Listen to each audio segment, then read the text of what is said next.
A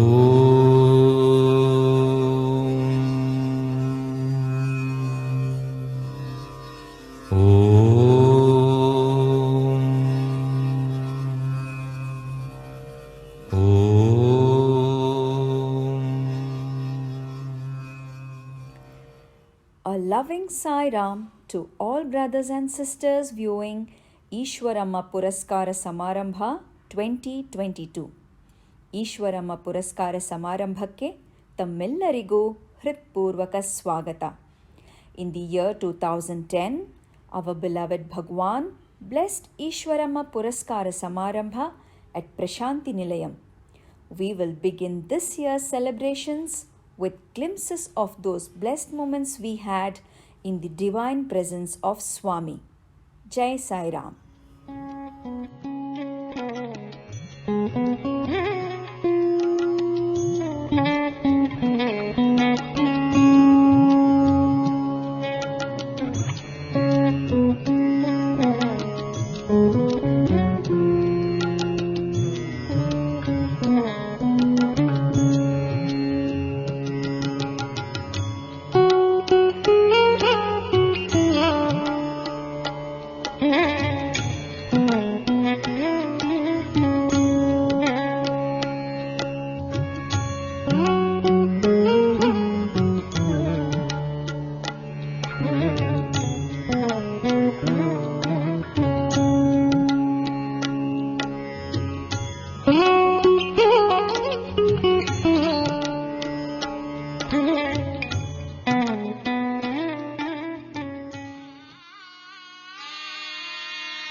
ప్రేమకు రూపై నిలచిన సాయికి స్వాగతం సుస్వాగతం.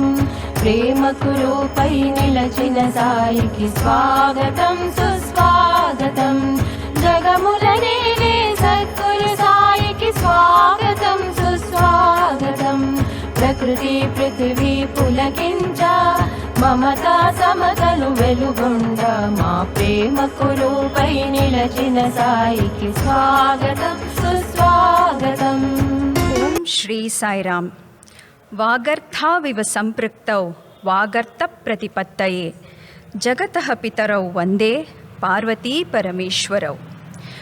ಶಿವಶಕ್ತಿ ಸ್ವರೂಪನೂ ಪ್ರೇಮಮಯಿಯೂ ಕರುಣಾಮಯಿಯೂ ಆದ ನಮ್ಮ ಸ್ವಾಮಿಯವರ ದಿವ್ಯ ಚರಣ ಕಮಲಗಳಲ್ಲಿ ನಮ್ಮೆಲ್ಲರ ಪ್ರೇಮಪೂರ್ವಕ ನಮನಗಳನ್ನು ಅರ್ಪಿಸುತ್ತಾ ಇಂದಿನ ವಿಶೇಷ ಕಾರ್ಯಕ್ರಮವನ್ನು ಶುಭಾರಂಭ ಮಾಡೋಣ. It was a beautiful welcome to Swami, loving Sairams to dear sisters. For an auspicious beginning of today's award ceremony, we invite our dignitaries to kindly light the lamp. Shubham karoti kalyanam आरोग्यं धनसम्पदः शत्रुबुद्धि विनाशाय दीपज्योतिर्नमोऽस्तुते दीपज्योतिर्नमोऽस्तुते.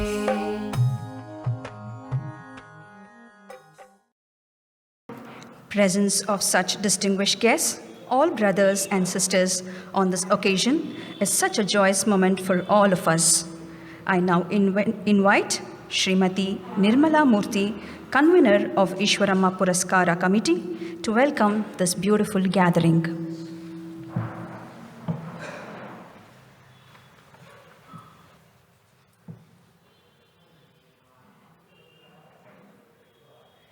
Swami, in your divine presence, we are celebrating Easwaramma Puraskara Samarambha in this Seva Kshetra, also your Paduka Kshetra.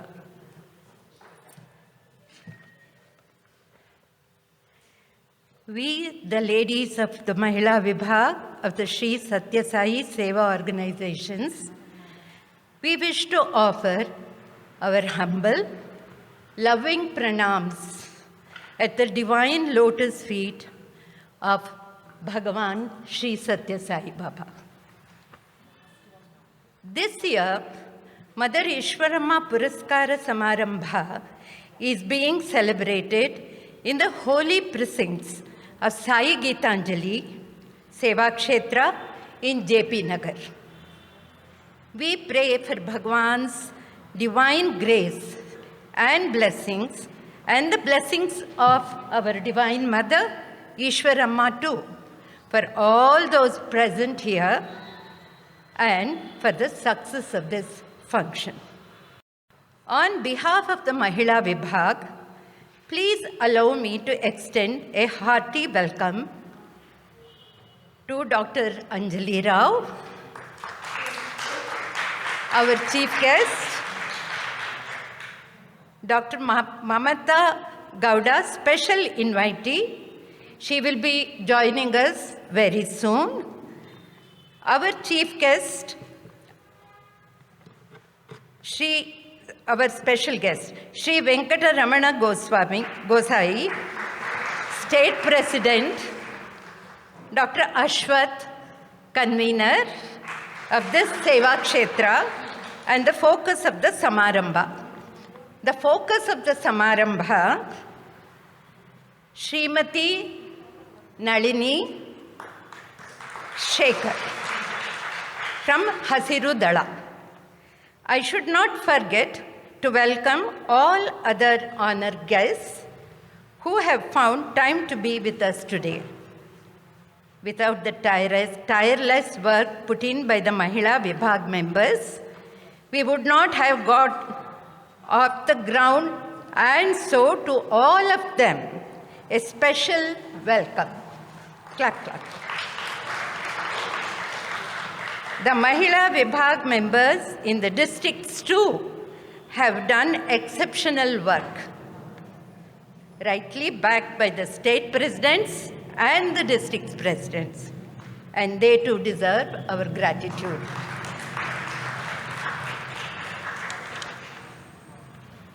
I would like to begin with a quote of Bhagwan from his address on Ladies' Day in Prashanti Nilayam in November 1995. I quote, "In this infinite universe, among myriads of living beings, humanity is eminent. Among human beings, it is a privilege to be born as a woman. There are numerous examples to demonstrate this. All are great sages, saints, heroes, and warriors were born to mothers who made them great. Since ancient times, the feminine aspect of the divine has been worshipped in various ways, the Vedas declare. Where women are honored, revered, and respected, the divinity is present with all potency." Unquote. Mother Easwaramma, who gifted Bhagwan to the world, needs no introduction to Sai devotees the world over, affectionately referred to as Griham Abai by her son. She remained till the end of her event-filled life a typical mother, simple, unaffected, concerned about the safety of her children, hospitable and loving. Her needs and desires were simple and revolved around the welfare of her fellow villagers in and around Puttaparthi. Our Swami took her 3 simple requests: to provide elementary schooling for the children, potable water for the villagers, and a modest medical facility for the area. Seriously though, the Divine Mother could not have dreamed of the gigantic schemes that rose out of her requests. Swami's monumental projects in the areas of healthcare, education, and drinking water are the stuff that legends are made of.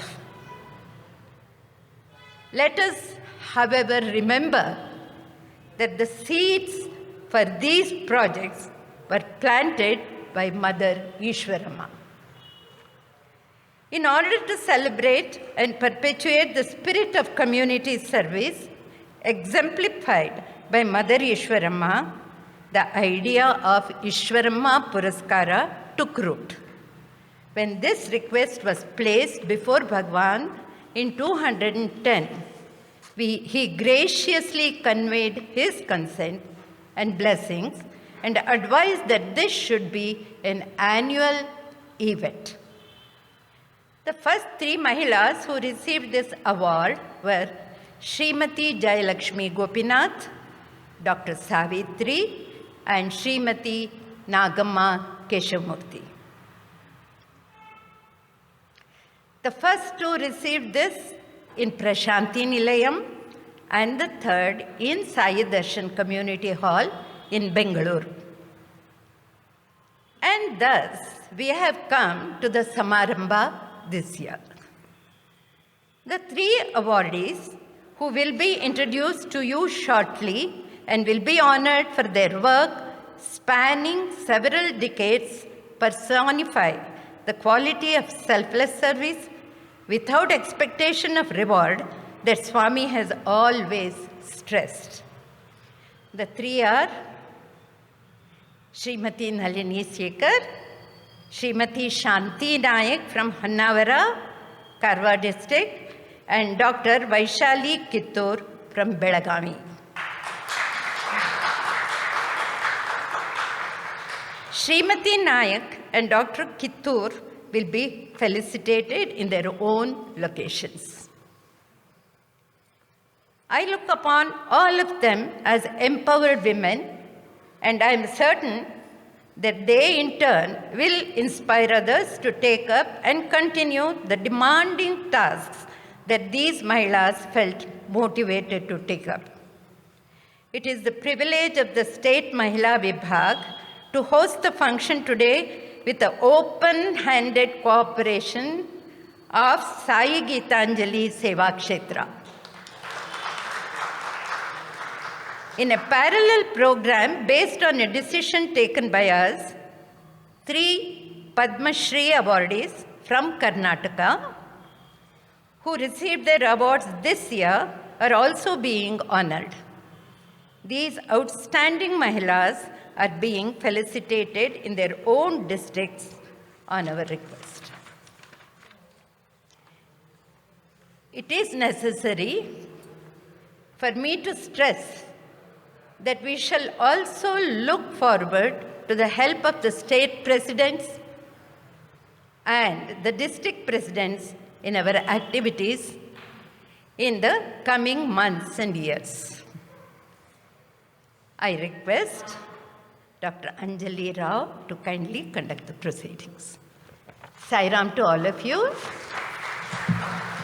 Today's guest of honor, Dr. Anjali Rao, serves in the medical field and also has special interests in music.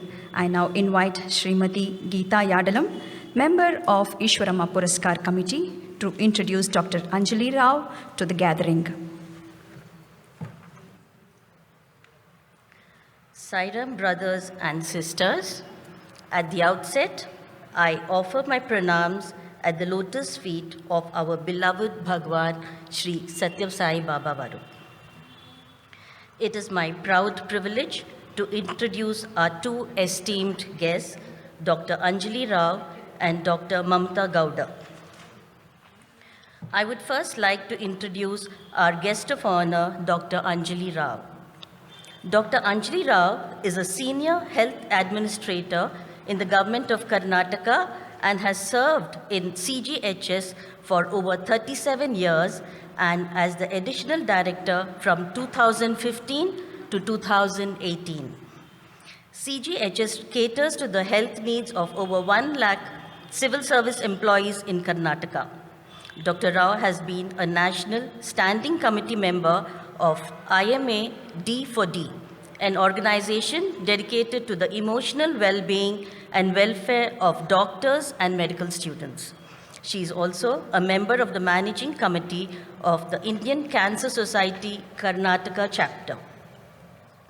Dr. Rao is an alumni of the Armed Forces Medical College, Pune, with a diploma in child health. She has also done many other courses, including certificate courses, conducted by the Public Health Foundation, India.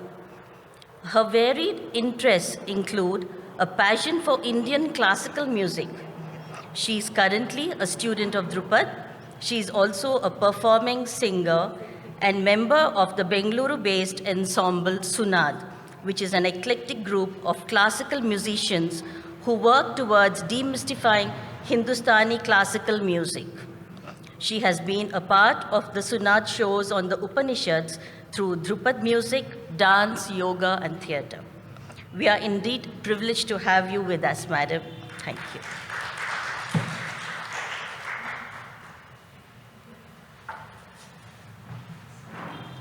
Thank you, Geeta madam. I now request Srimati Nirmala Murthy to do the honors. We request Dr. Anjali Rao to please come on the stage.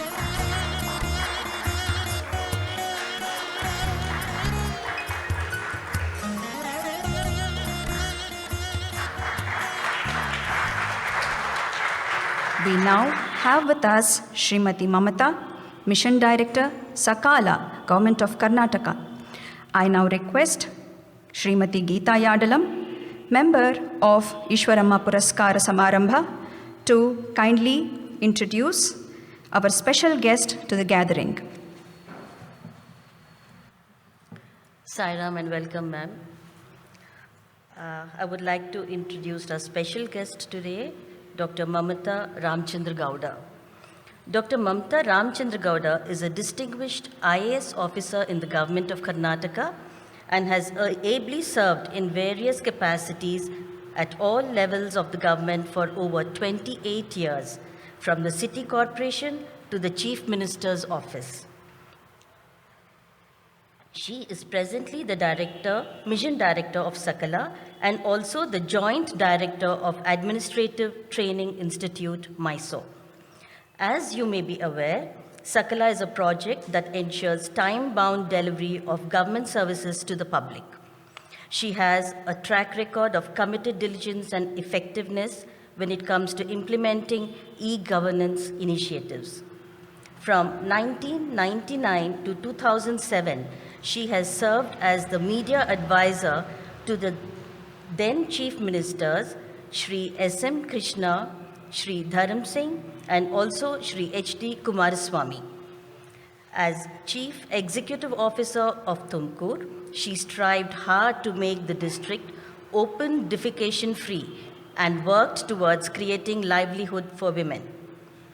As DC of Ramnagar, she took up Jala Andolana, People's Movement for Water Conservation and Groundwater Recharge. She did her master's in mass communication and won a gold medal for the same in 1997. She has also been awarded a PhD in organizational communications from the Bangalore University. You will be surprised to know that before getting full-time into government service, she has been a journalist, a college lecturer, as well as a product manager in a leading IT company. She has, to her credit, several awards, including the Prime Minister's Award for Public Administration. Dr. Mamta currently works for creating sustainable livelihood and comprehensive development for women of the state in her capacity as the Mission Director, National Rural Livelihood Program.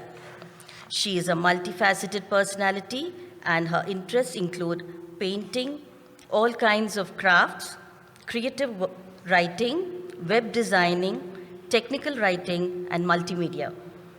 Her weekly column, Unseen Karnataka, in New Indian Express was extremely popular. Dr. Mamta is happily married to a research scientist and has a 16-year-old daughter. It is a great pleasure to have you with us today, ma'am. Thank you and Sairam.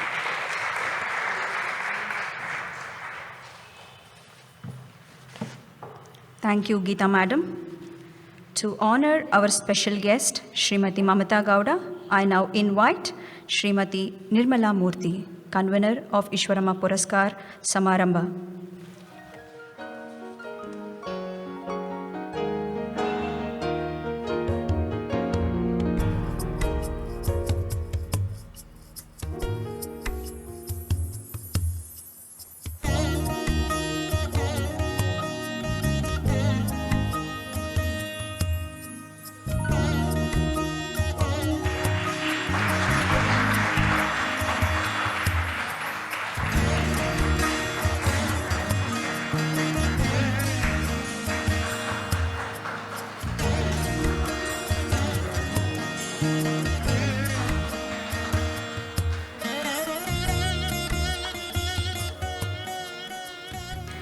ಪೂಜೆಯ ಮಾಡಿದ ಹೂಗಳೇ ಧನ್ಯ, ಸೇವೆಯ ಮಾಡಿದ ಕೈಗಳೇ ಧನ್ಯ. Sai organizations stand on the foundation of love all, serve all. Our beloved Lord Bhagwan Sri Sathya Sai Baba has taught us to express our love through service. Mother Easwaramma dedicated her life to Swami's work. She would lead all the activities but always stepped back from publicity, admiration and adoration. Scriptures quote, Manava Seveye Madhava Seve. 3 Mahilas from Karnataka offering exemplary selfless service to the society are chosen for Easwaramma Puraskar Award. Today we are happy to have with us the awardees here. I now request Srimati Rashmi Nateshan, member of Easwaramma Puraskar Committee, to introduce the Easwaramma Puraskar Awards. Om Shri Sairam. My humble pranams at the lotus feet of Bhagwan Shri Sathya Sai Baba. Baba asks us to expand our hearts to include all humanity. Only selfless service can encourage a person to reach the higher state of humanity. Service has been defined as love made manifest. Here we have our 3 awardees who lived their exemplary lives, putting into practice this message of Bhagwan. I'm honored here to be here in this divine Kshetra, and it gives me an opportunity to share the joy and collectively appreciate the outstanding contributions of the recipients of Easwaramma Puraskara awardees for the year 2022 on this auspicious occasion. Srimati Nalini Sekhar is the chosen awardee for Easwaramma Puraskara 2022 for her contribution towards Sociocare.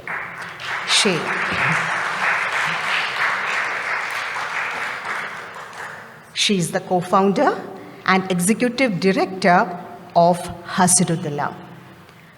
Hasirudala literally means green force, plays an important role in developing a more sustainable waste management system in our city. The organization has worked with waste pickers in Bangalore since 2011, a long way when the city of Bangalore was not formally segregating its waste. When the Brihad Bengaluru Mahanagarapalike started building dry waste collection centers, Srimati Sekhar worked towards getting recognition for waste pickers and waste collectors and to create space formally in the local urban waste management system to facilitate predictable income where possible and thus providing social security for them and their families. Hasirudala has been supporting dry waste collection centers and has trained more than 108 local government officials on solid waste management. Over the years, Srimati Nalini has trained hundreds of waste pickers under Hasirudala mentorship and training programs. The skill upgradation training have upgraded these workers to work as waste management service providers. Nearly 4,000 jobs have been thus created for their income stability.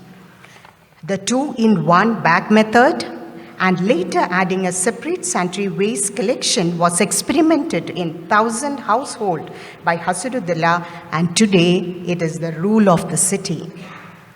Srimati Nalini and her organization focus on securing justice for waste pickers in the area of identity rights, access to family education, healthcare, housing and pension, skill development, market and employment access, and multi-tier policy advocacy.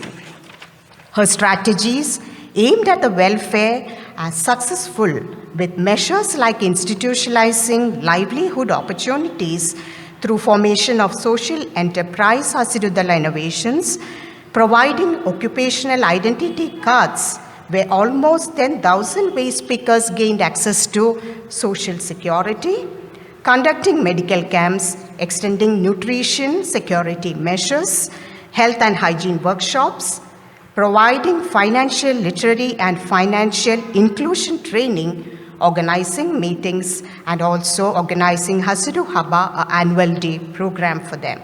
Hasirudala is working on housing rights and a separate law on social welfare for waste pickers. The children of the waste pickers have received scholarships and educational loan as part of her efforts to ensure that children receive their right to education. Buguri, A children's program provides a platform for children of all ages and genders to access education, better reading skills, skill development, and leadership skill development. And over 3,000 children have access to community libraries and other literacy-based events and programs. In her career spanning 33 years, Srimati Nalini has won many accolades in the field of service to the society. The Namma Bengaluru Award in 2020, the Kempa Gowda Award in 2015, the Vasundhara Mitra Award in 2016, the Woman of Year Shining Star Award in 2016, and she was chosen as the guiding light at the Dare to Dream Awards 2021. And she was chosen as one of the 100 women in India who make a difference in the society by BBC.com.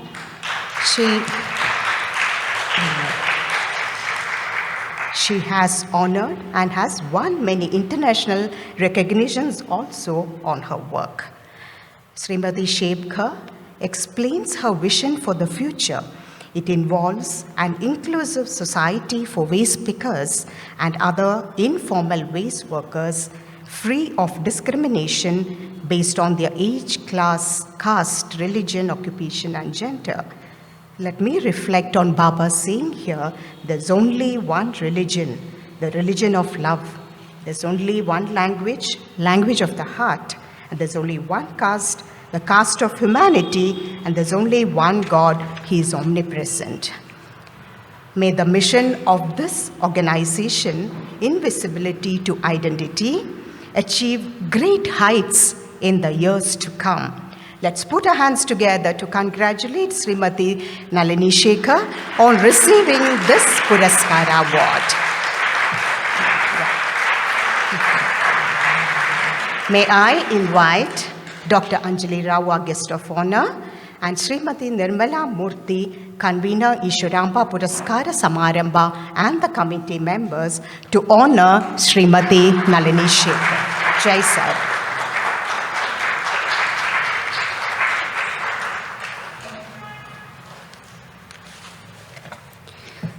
ಪರಿಸರ ಸಂರಕ್ಷಣೆ ನಮ್ಮೆಲ್ಲರ ಹೊಣೆ. ನಾವು ಕುಡಿಯುವ ನೀರು, ಉಸಿರಾಡುವ ಗಾಳಿ, ಸೇವಿಸುವ ಆಹಾರ ಎಲ್ಲವೂ ಸ್ವಚ್ಛವಾಗಿಡುವುದು ನಮ್ಮ ಜವಾಬ್ದಾರಿ.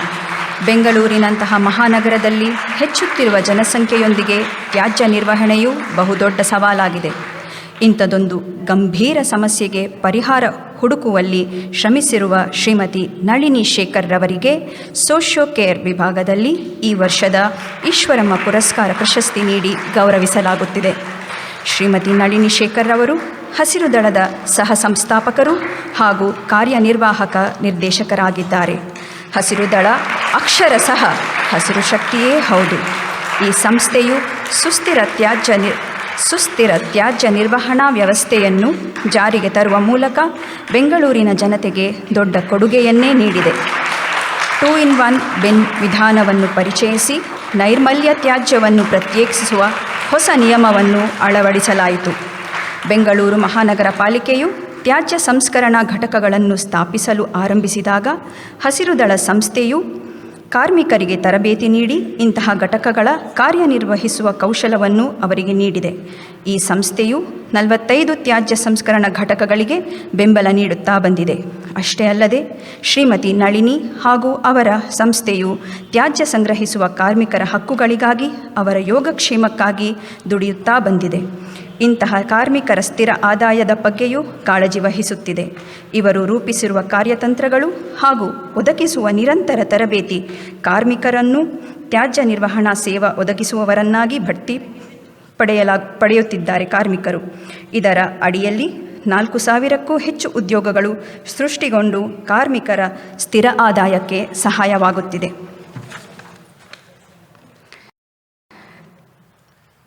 ಮಕ್ಕಳ ಕಲ್ಯಾಣಕ್ಕೆ ಬುಗುರಿ ಯೋಜನೆಯನ್ನು ಸಂಸ್ಥೆ ಹೊರತಂದಿದೆ.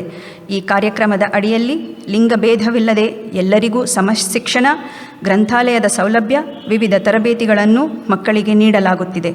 ಇದರ ಪ್ರಯೋಜನವನ್ನು 3,000ಕ್ಕೂ ಹೆಚ್ಚು ಮಕ್ಕಳು ಪಡೆದುಕೊಂಡಿದ್ದಾರೆ. 33 ವರ್ಷಗಳ ವೃತ್ತಿ ಜೀವನದಲ್ಲಿ ಇವರು ಅನೇಕ ಪ್ರಶಸ್ತಿಗಳನ್ನು ಪಡೆದುಕೊಂಡಿದ್ದಾರೆ.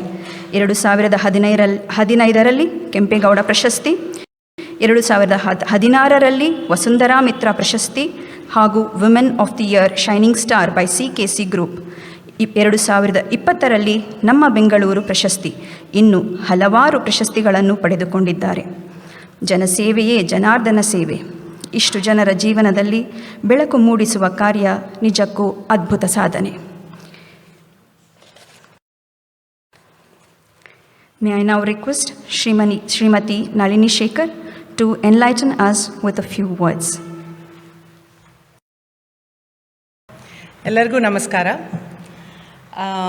I am really honored that you recognized our work and you are here to listen to what we are doing, and also during the process you have also learned about waste pickers. That's the biggest thing that we look forward to. Thank you very much for that. So when I came to Bangalore in 2010, there was a lot of discussion about waste management. People were saying how the waste should be managed, but nobody talked about the waste pickers who are silently working. So we came on board and said, no, we have to recognize waste pickers. ಯಾಕೆಂದರೆ ನಾವು ಕಸ ಆಯೋರು ಅಂದರೆ ಅಥವಾ ರೋಡಲ್ಲಿ, I am not talking out the PKs, I am talking about people who go on the street, pick up plastic, paper, metal, glass, segregate them and send it to recycling industry. Their work is creating jobs, it is reducing pollution, it is reducing the cost for the BBMP in solid waste management. So idina now notidaga when I came in 2010, I would ask them, what do you think about waste picker? Papa or kasdal kai aktare, they are really poor, very dirty.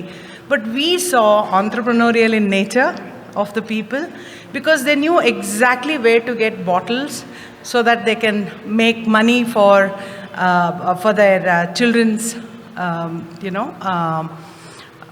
living, or their children's scholarship. So they knew exactly how they can make money for living, but nobody recognized them.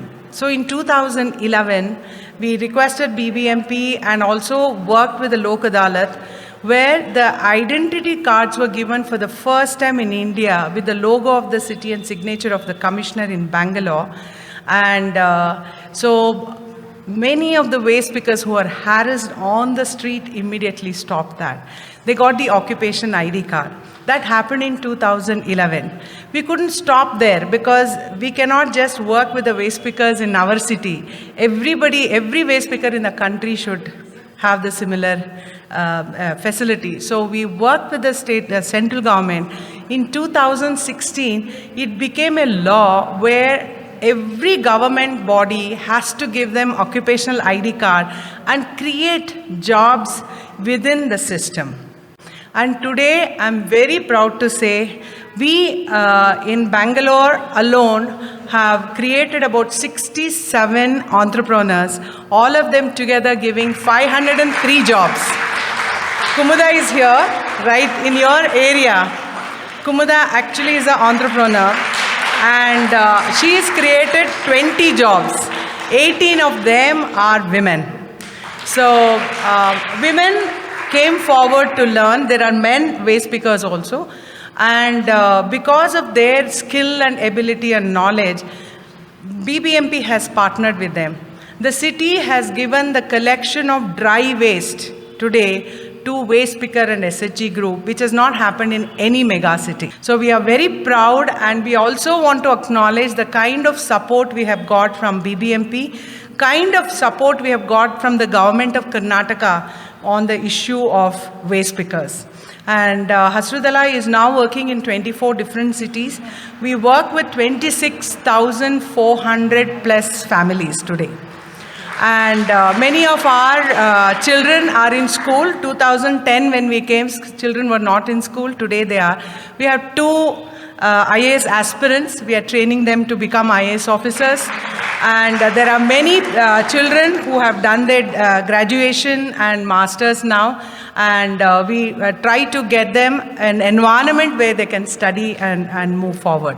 So all this is possible definitely because of the government support. It is also because individuals like you helped us to reach where we are. So there is a kind of a trust that is built between Hasrudala and the citizen of this city, and that is why we are able to do what we are doing today. During COVID, we gave ration for about 50,000 families for 3 months continuously. So many of them were migrants, many of them waste pickers. All this happened because the citizens believed in us. We just sent one WhatsApp group and citizens poured in money. We raised about 60 lakhs towards this issue.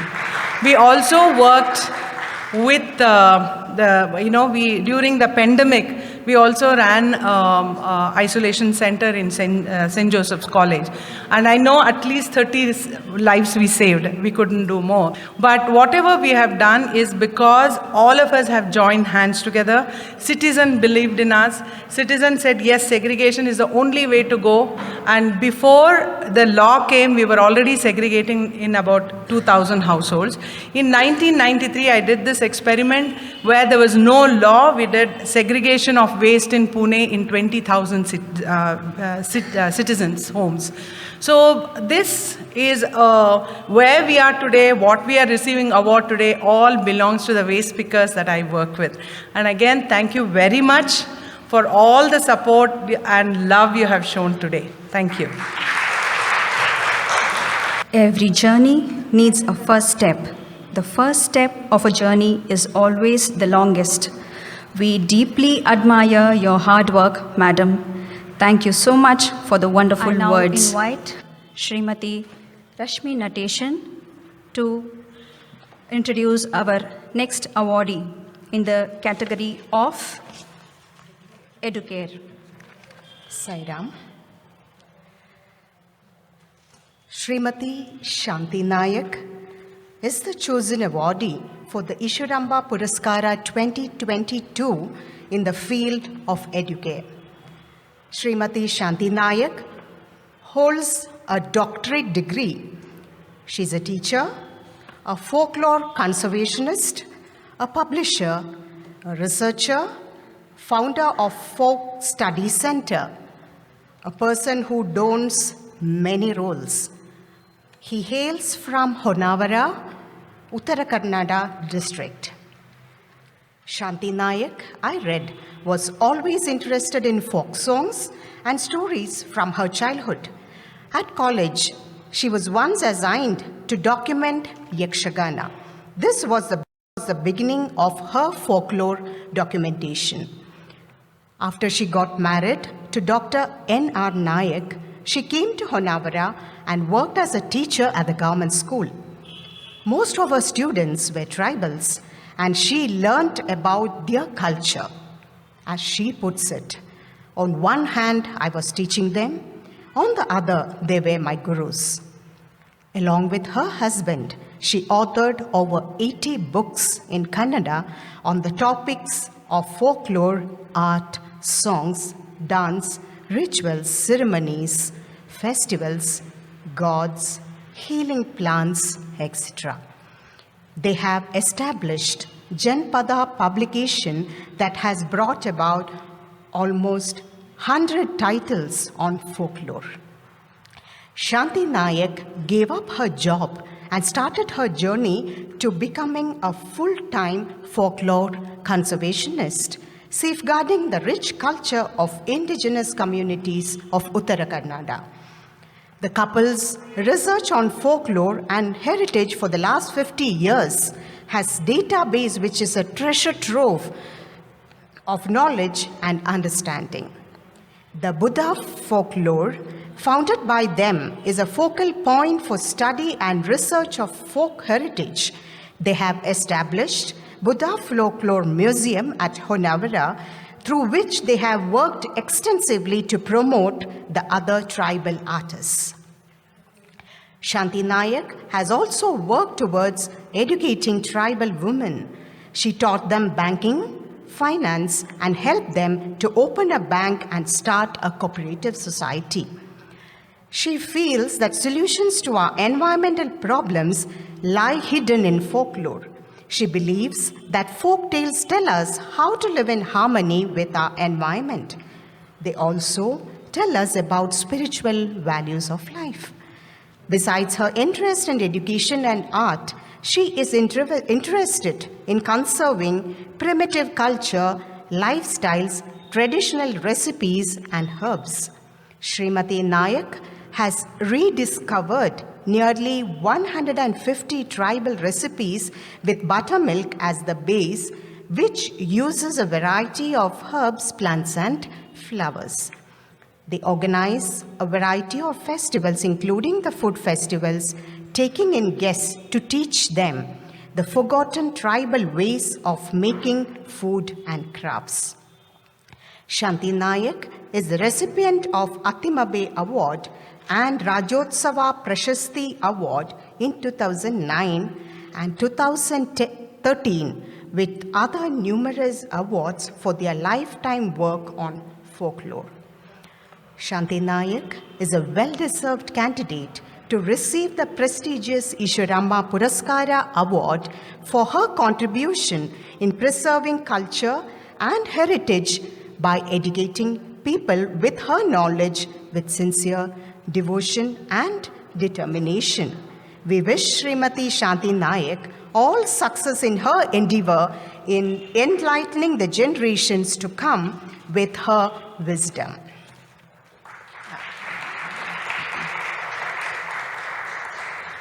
Taking into account the pandemic situation, the honoring function of Srimati Shanti Nayak is organized in her home district today by the Mahila members and the office bearers of the Sri Sathya Sai Seva organization in Honnavara, Karnataka North. Sri Padmanabha Pai, State President of Sri Sathya Sai Seva organization, Karnataka North, will grace the function. Sairam.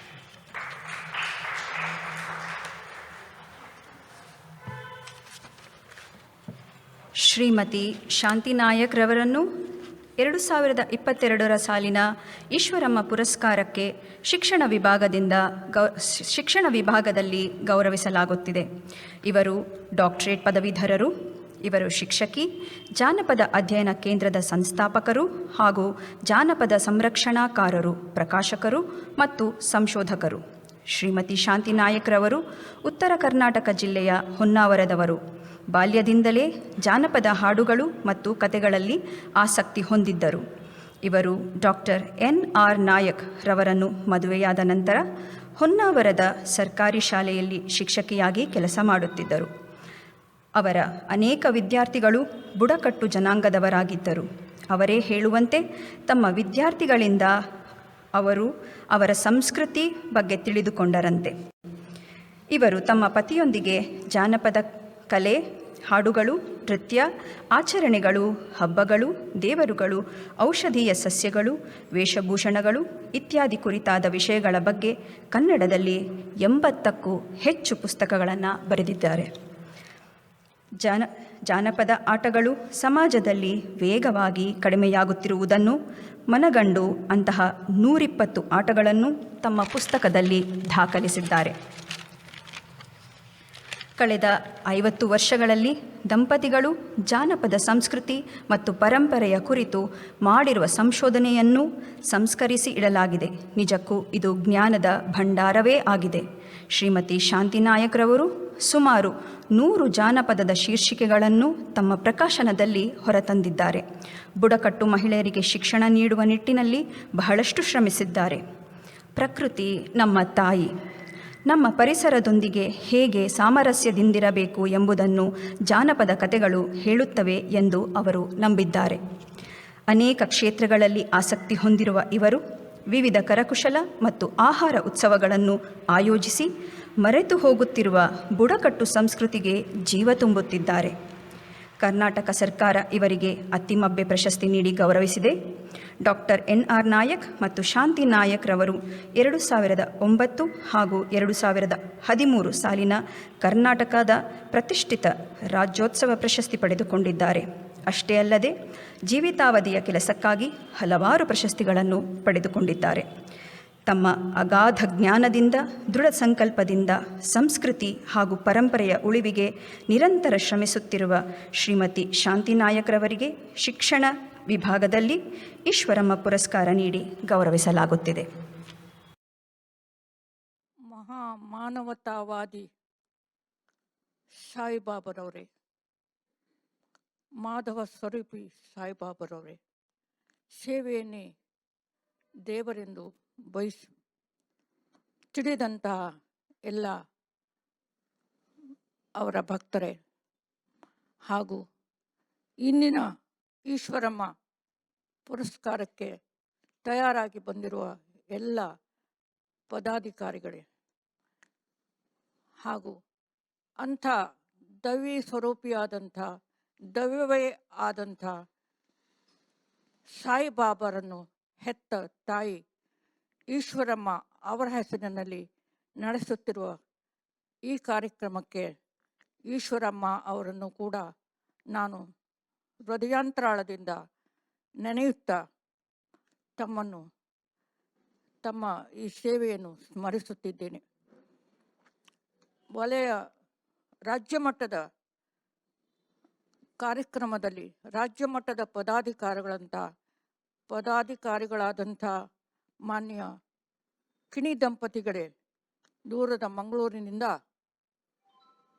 ಇಲ್ಲಿಯ ತನಕ ಹೊನ್ನಾವರದ ತನಕ ಬಂದು ಸಾಯಿಬಾಬರ ಸಂದೇಶವನ್ನು ಸಾರುತ್ತಿರುವ ತಮಗೂ ನಾನು ಇಲ್ಲಿ ನೆನೆದುಕೊಳ್ಳುತ್ತೇನೆ. ಹಾಗೂ ವಲಯ ಮಟ್ಟದ, ರಾಜ್ಯ ಮಟ್ಟದ, ತಾಲೂಕಾ ಮಟ್ಟದ ಹಾಗೂ ನಮ್ಮ ಹೊನ್ನಾವರ ಮಟ್ಟದ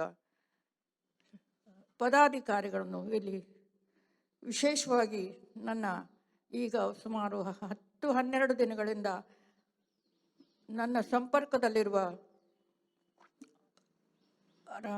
ರಾಮಕೃಷ್ಣ ಶಾನ್ಭಾಗ್ ಹಾಗೂ ಅವರ ಕುಟುಂಬದವರನ್ನು, ನನ್ನ ಹಳೆಯ ಗೆಳತಿ ಅನಸೂಯ ಅವರನ್ನು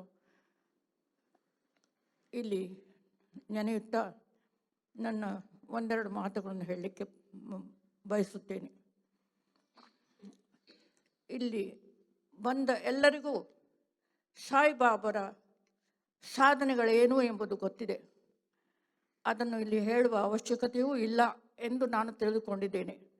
ಏಕೆಂದರೆ ಜಗಜ್ಜನಿತವಾದಂಥ, ಜಗತ್ತಿನಲ್ಲಿಯೇ ಪ್ರಸಿದ್ಧವಾದಂಥ, ಜಗತ್ತಿನಲ್ಲಿಯೇ ವಿಶಿಷ್ಟವಾದಂಥ ವೈಟ್ ಫೀಲ್ಡ್ ಆಸ್ಪತ್ರೆ ಇದು ಜಗತ್ತಿನ ಜನರ ಕಣ್ಣು ತೆರೆಸಿದೆ. ಏಕೆಂದರೆ ಯಾರಿಗೆ ಆಸ್ಪತ್ರೆ ಬೇಕು ಎಂಬುದನ್ನು ಬಹಳ ಹಿಂದೆಯೇ ಸಾರಿದಂಥ ಈ ಆಸ್ಪತ್ರೆಯ ನಿರ್ಮಾತೃಗಳು ಜಗತ್ತಿಗೆ ಆದರ್ಶವಾಗಿದ್ದಾರೆ. ಕರೋನಾ ಟೈಮ್ನಲ್ಲಿ ಏನೇನು ಅನಾಹುತಗಳಾದವು ಎಂಬುದನ್ನು ನೀವು ಬಲ್ಲಿರಿ. ಆದರೆ ಈ ಹೈಟೆಕ್ ವೈಟ್ ಫೀಲ್ಡ್ ಆಸ್ಪತ್ರೆಯನ್ನು ಕಟ್ಟಿದ ಆ ಮಹಾನುಭಾವರು ಯಾವ ಒಂದು ದೂರದೃಷ್ಟಿಯನ್ನಿಟ್ಟುಕೊಂಡು ಯಾವ ಒಂದು ಜನಪ್ರಿಯ ಹಾಗೂ ಜನಪರವಾದಂಥ ಕೆಲಸವನ್ನು ಮಾಡಿದ್ರಲ್ಲ, ಅದು ಈ ಕರೋನಾ ಟೈಮ್ನಲ್ಲಿ ನಮಗೆ ನೆನಪಾಗಬೇಕು. ಇಲ್ಲಿ ಮಹತ್ವದ ವಿಷಯ ಈಶ್ವರಮ್ಮ ಪ್ರಶಸ್ತಿ ಪ್ರದಾನ ಮಾಡುತ್ತಾ ಇರುವುದು. ಮಹಿಳೆಯರಿಗೆಲ್ಲ ಅನಿಸಿದ್ದು ಸುಮಾರು 10-12 ವರ್ಷಗಳ ಹಿಂದೆ. ಅವರು ಹೇಳಿದ ಹಾಗೆ 2010ರಲ್ಲಿ ಒಂದು ಮನಸ್ಸಿಗೆ ಅನಿಸುತ್ತಲ್ಲ, ಇದು ಒಂದು ಅಮೋಘವಾದ ಸಂದರ್ಭ ಅಂದ್ಕೊಂಡಿದ್ದೀನಿ. ಅದು ಆಗ ಆ ಸಂದರ್ಭದಲ್ಲಿ ಹೆಂಗಸರಿಗೆ ಮಾತ್ರ ಸ್ಫುರಿಸುವಂತಹ, ಅವರಿಗೆ ಮಾತ್ರ ಹೊಳೆಯುವಂಥ ಒಂದು ವಿಚಾರ. ಏಕೆಂದರೆ ಎಲ್ಲರಿಗಿಂತ ದೊಡ್ಡ ವ್ಯಕ್ತಿ ತಾಯಿ. ಒಂದು ದೃಷ್ಟಿಯಲ್ಲಿ ಸಾಯಿಬಾಬರಿಗಿಂತ ದೊಡ್ಡ ವ್ಯಕ್ತಿ ಈಗ ಈಶ್ವರಮ್ಮ ಆಗಿದ್ದಾರೆ. ಇವತ್ತಿನ ಮಟ್ಟಿಗೆಲ್ಲ ಎಲ್ಲಿಯವರೆಗೆ ಸಾಯಿಬಾಬರ ಕೀರ್ತಿ ಇರುತ್ತದೆಯೋ ಅಲ್ಲಿವರೆಗೂ ಈಶ್ವರಮ್ಮ ದೊಡ್ಡ ಸ್ಥಾನದಲ್ಲಿಯೇ ಇರಬೇಕು ಕೂಡ. ಅದು ಪ್ರಕೃತಿಯ ನಿಯಮವೂ ಹೌದು. ಪ್ರಕೃತಿ ಆ ರೀತಿಯಾಗಿ ನಮ್ಮನ್ನು ಸೃಷ್ಟಿಸಿದೆ. ಗಂಡಸು ಹೆಂಗಸರನ್ನು ಸೃಷ್ಟಿಸಿರುವುದು ಅದೇ ದೃಷ್ಟಿಯಿಂದ. ಒಂದು ಭಾಗವನ್ನು ನಾವು ಬಿಡುವುದು ಸಾಧ್ಯವಾಗಿರಲಿಲ್ಲ. ಆದರೆ ನಮ್ಮ ಮಹಿಳೆಯರ ಒಂದು ವಿವೇಚನಾ ಶಕ್ತಿಯ ಮೂಲಕವಾಗಿ ಈಶ್ವರಮ್ಮ ನಮ್ಮ ಮುಂದೆ ಬಂದಿದ್ದಾರೆ. ಇವರನ್ನು ನಾನು ಹೃತ್ಪೂರ್ವಕವಾಗಿ ನೆನೆಯುತ್ತೇನೆ. ಅಷ್ಟೇ ಅಲ್ಲ, ಅವರ ಪ್ರಶಸ್ತಿಗೆ, ಅವರ ಹೆಸರಿನಲ್ಲಿ ಮಾಡುವ ಪ್ರಶಸ್ತಿಗೆ ನಾನು ಭಾಜನ ಆಗಿದ್ದೇನೆ ಎಂಬುದು ನನಗೆ ಹೃದಯ ತುಂಬಿ ಬಂದಿದೆ. ಅವರ ಮಗ, ಅವರ ಅವರ ಸಂಸ್ಥೆಯ ಪದಾಧಿಕಾರಿಗಳು, ಕಾರ್ಯಕರ್ತರು ಏನೇನು ಕೆಲಸ ಮಾಡ್ತಾ ಇದ್ದಾರಲ್ಲ, ಆ ಎಲ್ಲ ಕೆಲಸದಲ್ಲಿ ನನಗೂ ಒಂದು ಎಳ್ಳಷ್ಟು ಸಮುದ್ರದ ಹನಿಯಷ್ಟು ಸ್ಥಾನ ಸಿಕ್ಕಿತಲ್ಲ ಎಂಬ ಒಂದು ಅನಿಸಿಕೆ ನನ್ನ ಹೃದಯವನ್ನು ಆರ್ದ್ರಗೊಳಿಸಿದೆ.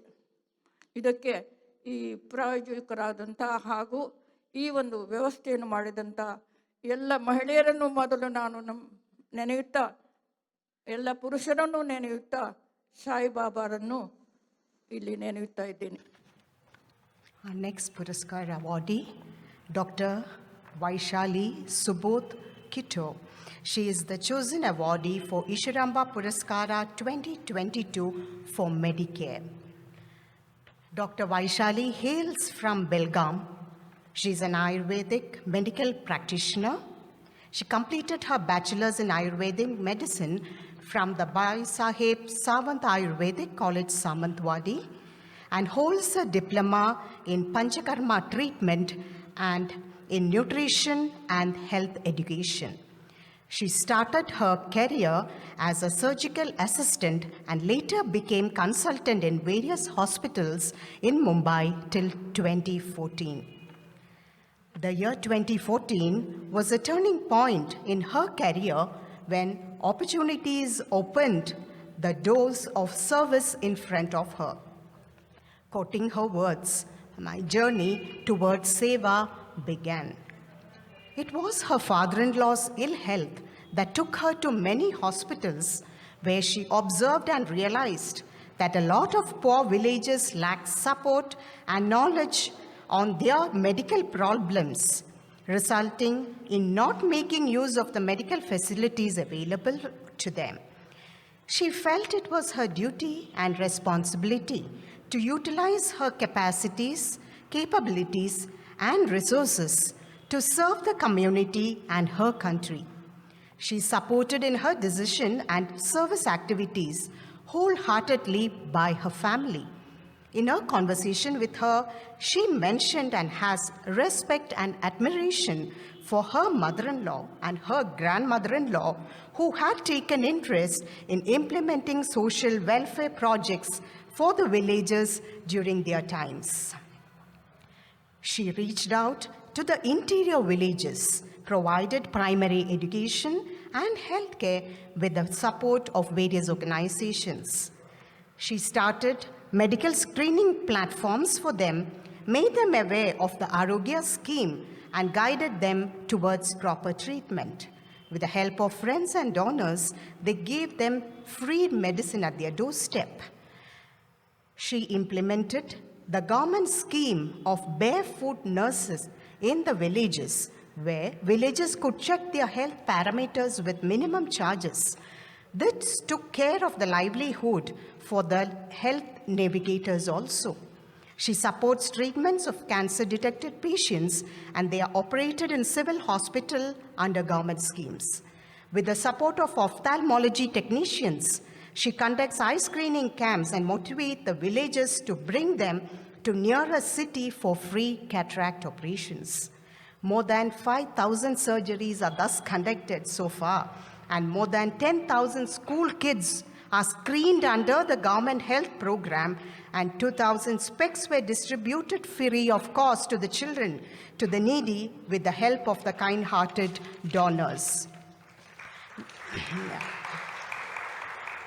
More than 1,000 prisoners from the Hindalga jail, Belgaum, were screened for eye checkup, and the needful was done. These are some of her ongoing projects. During the pandemic times, she took care of the affected patients, volunteered duty at night at the COVID centers for the whole month. During the 2019 floods, She offered service every day in 63 villages with the help of the Sri Sathya Sai Trust and Ekal Abhiyan, providing medical care and distribution of home needs. Additional to medical care, Dr. Vaishali created awareness and started projects like water harvesting, lake rejuvenation, tree planting, vermicomposting, organic farming, diya making, etc., for the welfare of the women in the villages. This in turn created a livelihood for them. She facilitated e-learning project in government schools and helped improving their infrastructure. Needless to mention, she derives pleasure in serving mankind with the motto, love all, serve all. Quoting the words of Dr. Vaishali, "My happiness lies in seeing the village folks hale and healthy, the grandmas cleaning their eyes after their cataract surgery, or the happy face of a cancer survivor, or the village ladies independently standing on their own feet." Dr. Vaishali is honored by various organizations in Belgaum for her contribution to the society.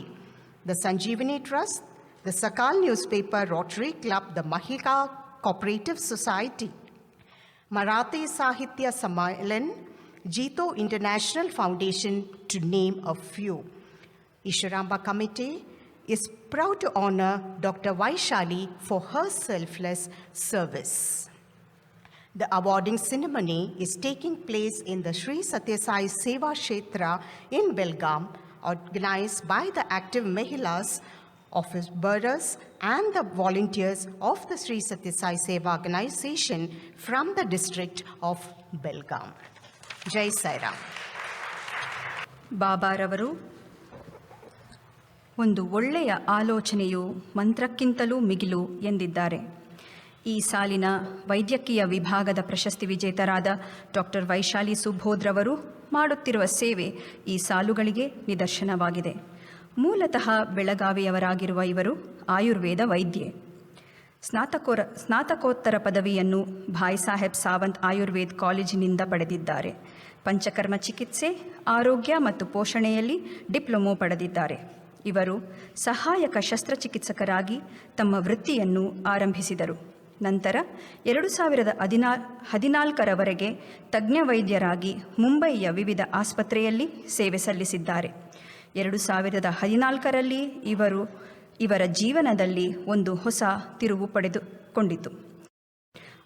ಅವರ ಮಾವನವರ ಅನಾರೋಗ್ಯದ ಕಾರಣ ಅವರು ಹಲವು ಆಸ್ಪತ್ರೆಗಳಿಗೆ ಭೇಟಿ ನೀಡಿದಾಗ ಅವರಿಗೆ ಒಂದು ವಿಷಯ ಮನದಟ್ಟಾಯಿತು.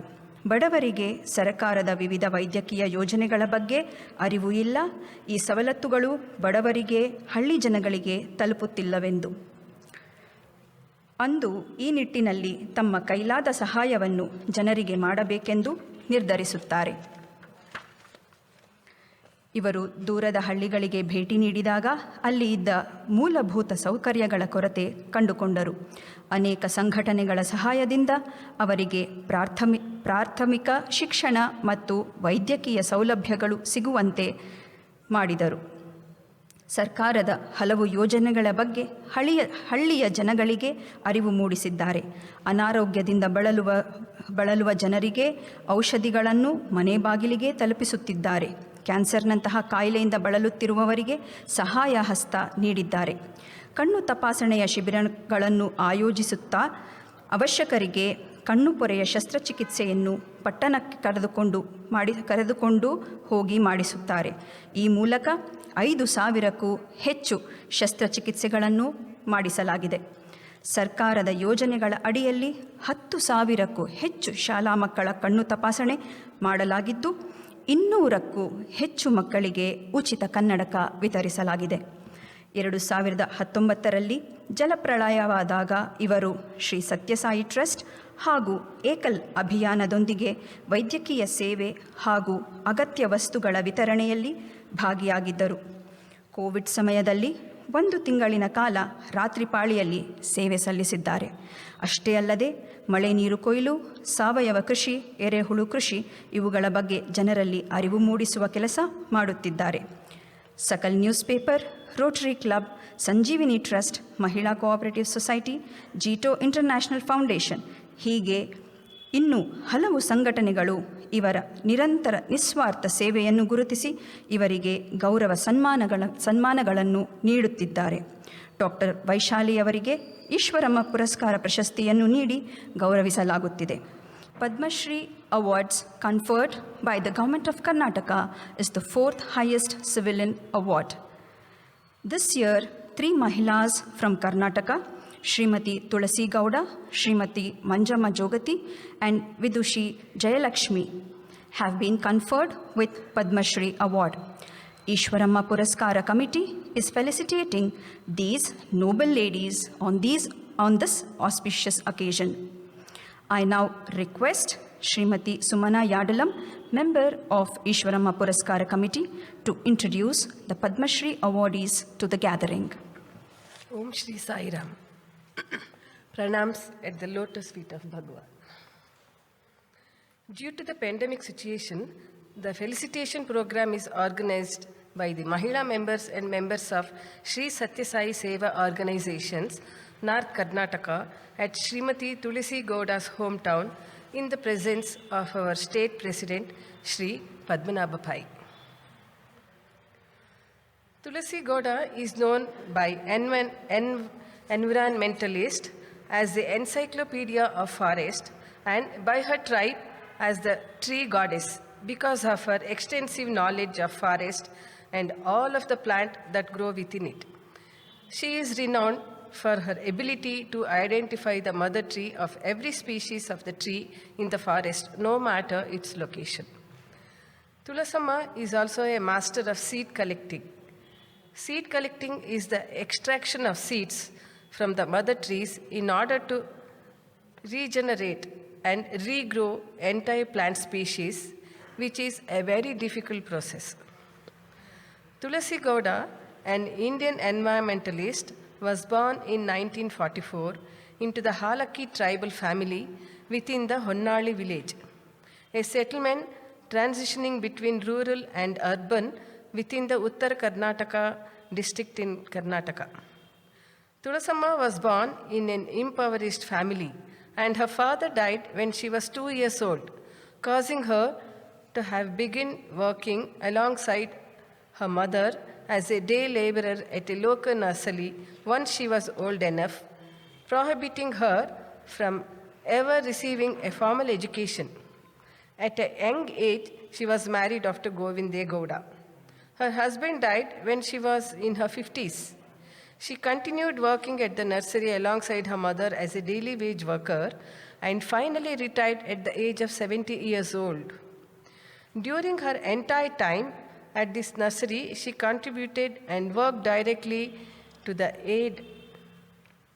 forestation efforts by the forest department by using her traditional knowledge of the land and that she gained through her first-hand experience.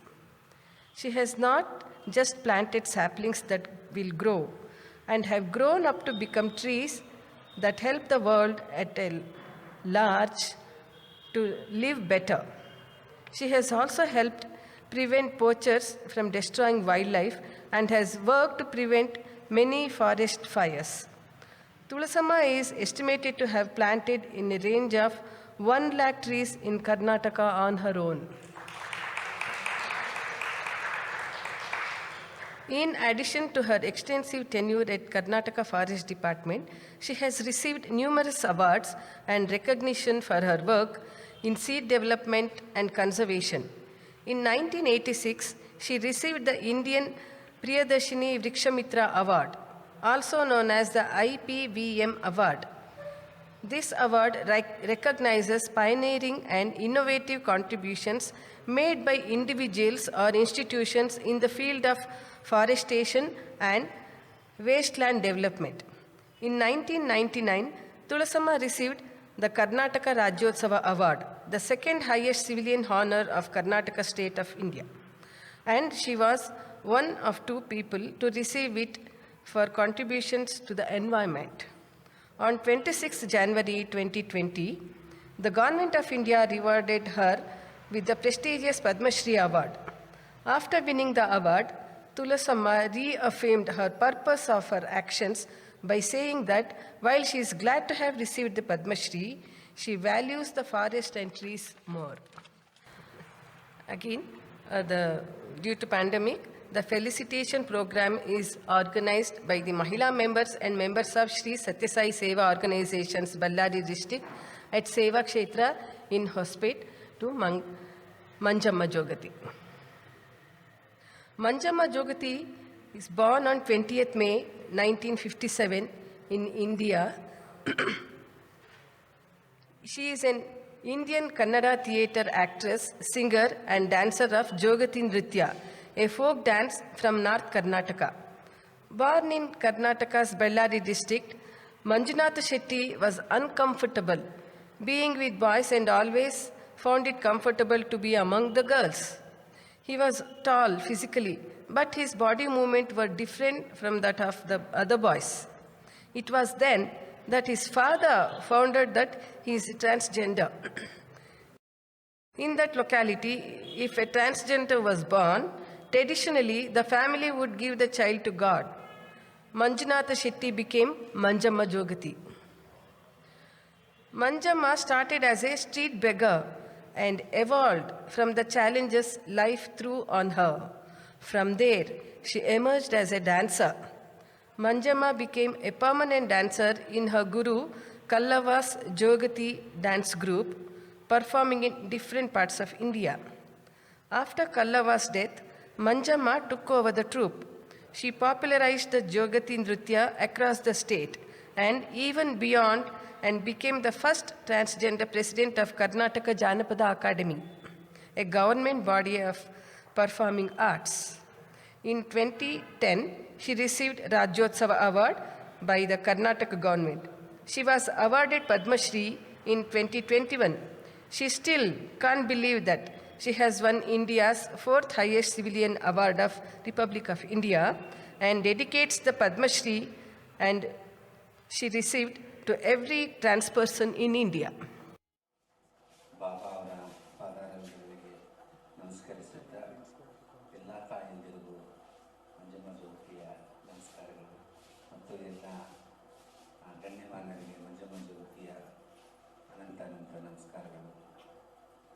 ಏನು ಹೇಳ್ಬೇಕಂತ ನಂಗೆ ಗೊತ್ತಾಗ್ತಾ ಇಲ್ಲ, ಏನು ಮಾತಾಡಬೇಕಂತ ಗೊತ್ತಾಗ್ತಾ ಇಲ್ಲ. ಇದು ಪೂರ್ವ ಜನ್ಮದ ಪುಣ್ಯನೋ ಇಲ್ಲ ಅನ್ನಿಸ್ತಾ ಇದೆ. ನನ್ನ ತಂದೆ ತಾಯಿ ಮಾಡಿದ ಅನುಷ್ಠಾನ ಸಾಯಿಬಾಬಾ ಅವರಿಗೆ ಪರಮ ಭಕ್ತರು. ನನ್ನ ತಂದೆ ತಾಯಿಗೆ ನಾವು 21 ಜನ ಮಕ್ಕಳು.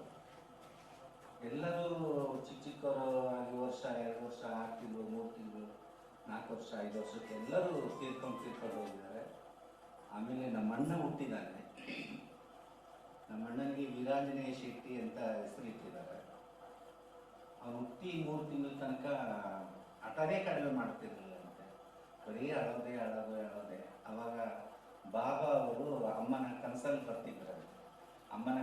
ಬರ್ತಿದ್ರಂತೆ. ಅದಕ್ಕೆ ನಮ್ಮ ತಂದೆಯವ್ರಿಗೆ ಹೇಳಿದ್ರಂತೆ, ನನ್ನ ತಾಯಿ ತವ್ರ ಮನೆ ಇದೇ ಊರೇ. ನಮ್ಮ ತಾತ ಸೋಡಾ ಅಶ್ವತ್ತಯ್ಯ ಶೆಟ್ಟಿ ಅಂತ ಇಲ್ಲೇ ಬಳ್ಳಾರಿ ರೋಡು ಕಾಳಮ್ಮನ ಗುಡಿ ಹತ್ರನೇ ಮನೆ ಇತ್ತು. ನಮ್ಮ ಸೋಡಾ ಅಶ್ವತ್ತಯ್ಯ ಶೆಟ್ಟಿ ಅಂತ.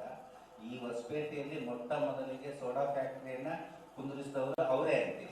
ಹೊಸಪೇಟೆಯಲ್ಲಿ ಸೋಡಾ ಫ್ಯಾಕ್ಟ್ರಿಯನ್ನ ಕುಂದಿರಿಸಿದವರು ಅವರೇ ಅಂತೆ. ಹಾಗಾಗಿ ಅವರು ಕಾರಂ ಶೆಟ್ರು ಅಂತ ಅಂದವರು.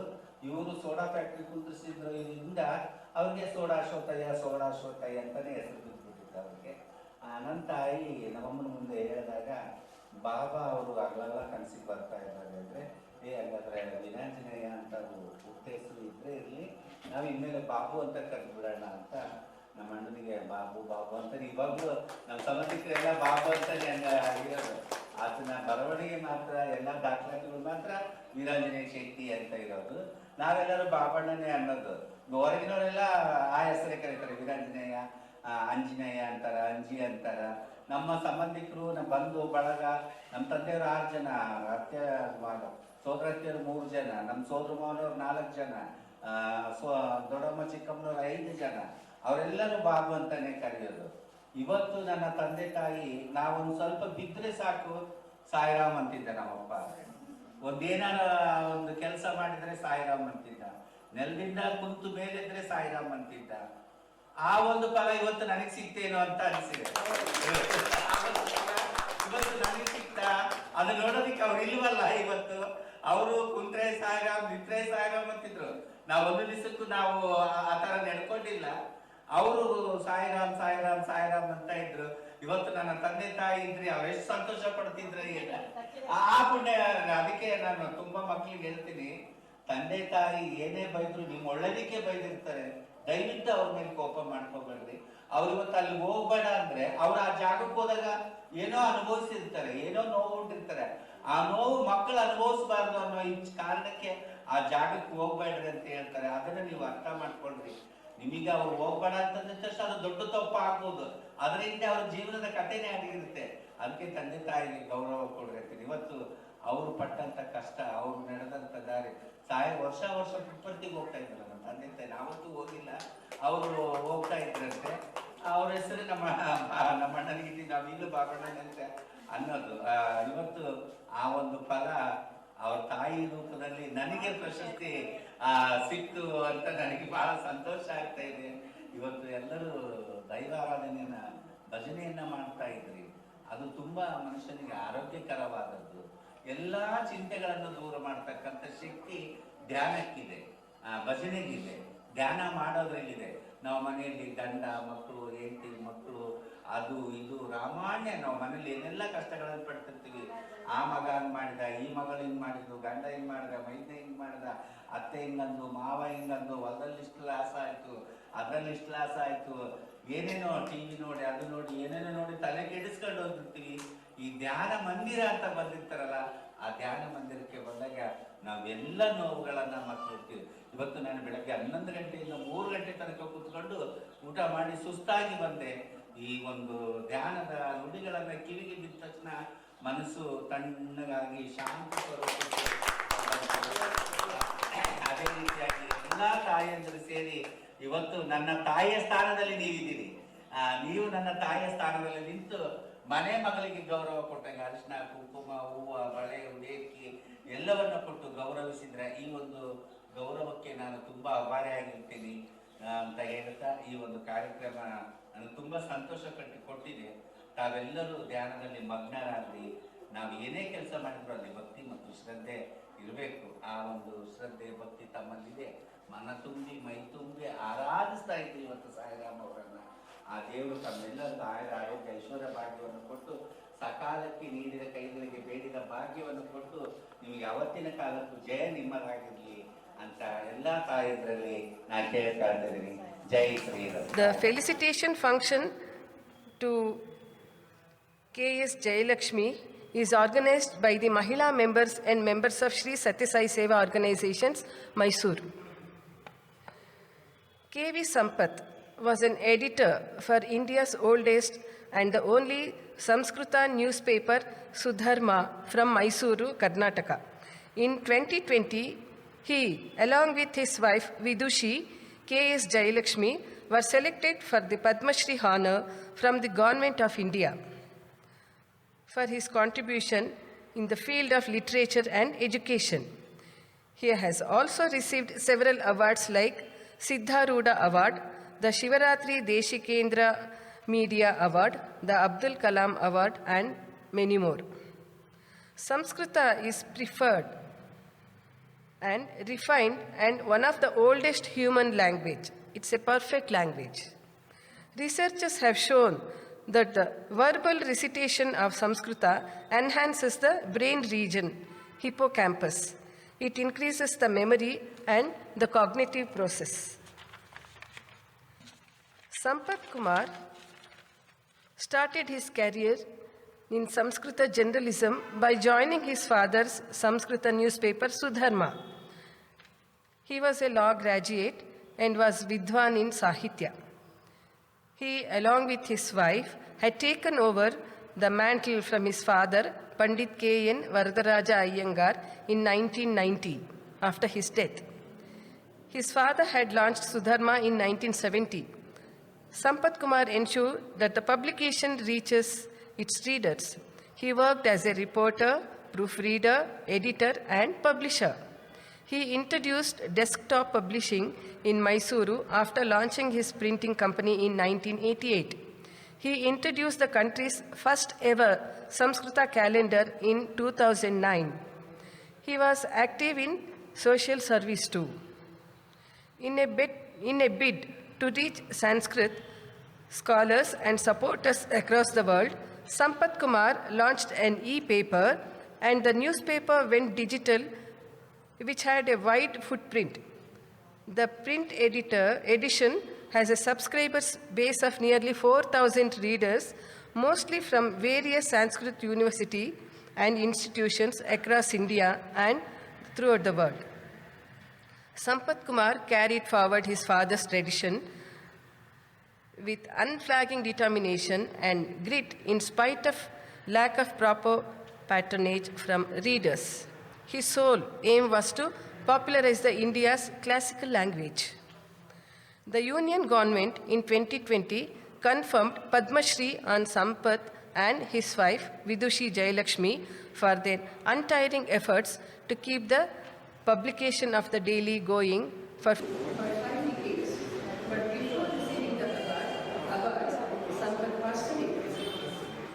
He died at the age of 64 on 30th June 2021 following a heart attack. Srimati Jayalakshmi stood as a strong pillar with her husband through and through. She is continuing the legacy now through Sudharma. Though Sudharma faced numerous challenges, she ensures that Sudharma is surviving. Thank you. ಈ ರೀತಿಯಾಗಿ ನಾವು ಸಂಸ್ಕೃತ ಮತ್ತು ಸಂಸ್ಕೃತಿ ಎರಡೂ ಕೂಡ ಒಂದಕ್ಕೊಂದು ಜೋಡಣೆ ಹೊಂದಿದೆ. ಅದಿದ್ರೆ ಇದಿಲ್ಲ, ಇದಿಲ್ಲದಿದ್ರೆ ಅದಿಲ್ಲ, ಆ ರೀತಿಯಾಗಿ. ಆದರೆ ಮೂಢನಂಬಿಕೆಯನ್ನ ಬಿಟ್ಟು ನಾವು ನೋಡಿದಾಗ ಹೌದಲ್ವಾ ಅನ್ಸುತ್ತೆ. ಉದಾಹರಣೆಗೆ ಇವಾಗ ಎಷ್ಟೋ ಜನ ಇಂಗ್ಲೀಷ್ ಬೇಡಪ್ಪ, ಮೆಡಿಸಿನ್ನು ಅದು ಸೈಡ್ ಎಫೆಕ್ಟ್ಸ್ ತುಂಬ ಇರುತ್ತೆ, ಆಯುರ್ವೇದಿಕ್ ಹೋಗೋಣ ಅಂತ ಹೇಳ್ತಾರೆ. ಆದರೆ ಆಯುರ್ವೇದ ಅನ್ನೋದು ಎಲ್ಲಿದೆ, ಯಾವ ಭಾಷೆನಲ್ಲಿದೆ? ಅದು ಸಂಸ್ಕೃತದಲ್ಲೇ ಇರುವಂಥದ್ದು. ಅದರಿಂದ ಸಂಸ್ಕೃತ ಮತ್ತು ಸಂಸ್ಕೃತಿ ಪ್ರತಿಯೊಂದು ಕೂಡ ನಮ್ಮ ಭಾರತೀಯ ಧಮನಿಗಳಲ್ಲಿ, ನಮ್ಮ ರಕ್ತದಲ್ಲಿ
ಶಕ್ತಿ ಕೊಡಲಿ. ನಿಮ್ಮಂಥ ನೂರಾರು ಜನ, ಸಾವಿರಾರು ಜನ ಸುಧರ್ಮ ಪತ್ರಿಕೆಗೆ, ನಮ್ಮ ಬಳಗಕ್ಕೆ ಆಶೀರ್ವಾದ ಮಾಡಿ ಅಂತ ಕೇಳ್ಕೊಳ್ತಾ ಎಲ್ಲರಿಗೂ ನಮಸ್ಕಾರಗಳನ್ನು ತಿಳಿಸ್ತಾ ಇದ್ದೀನಿ.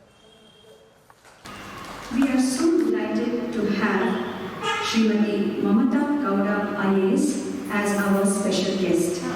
May I request Srimati Mamata Gowda to give her talk. Sairam.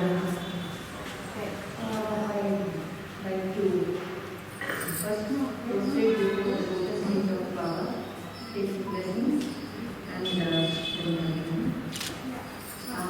respect is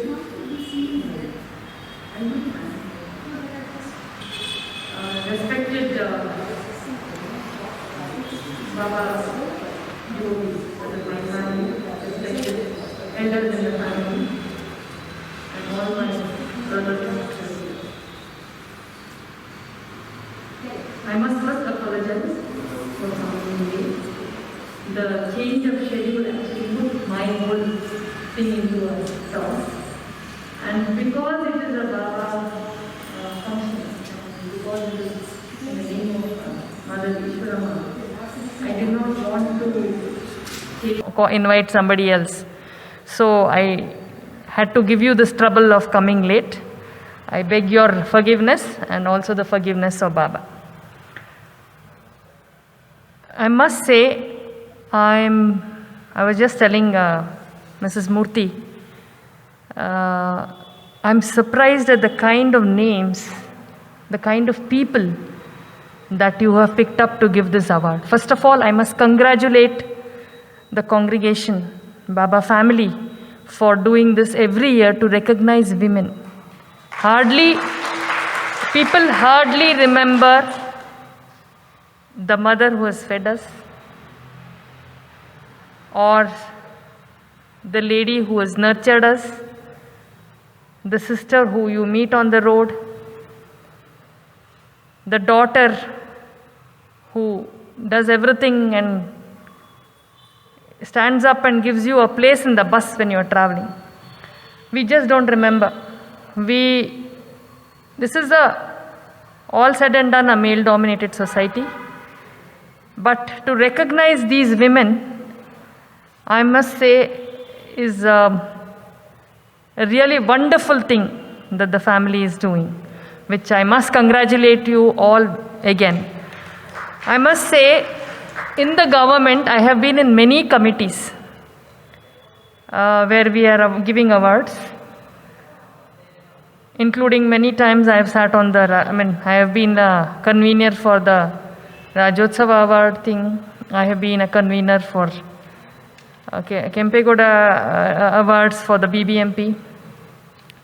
We have not found such beautiful, such wonderful people who should be actually felicitated. Even we have not been able to do it. So I was just asking, Madam, how many years did you take to find these people? How much of searching have you done? More than years. What is that kind of research that you have done that we are not able to do something like this? So I congratulate all the awardees who have been felicitated today. It is not an award from any individual. It is Baba who is actually recognizing you and who is blessing you for your work that you have given. Because I am a student of the Bal Vikas. My journey with Baba started many years ago. At the age of 7, there used to be a Bal Vikas just down the lane near my house. I used to be a child, a very over-enthusiastic child, as I don't want to call, hyperactive. I would call myself as soon as I came back from school, and my mother could not find me till 9 o'clock in the night because she wouldn't know in whose house I was, where I was.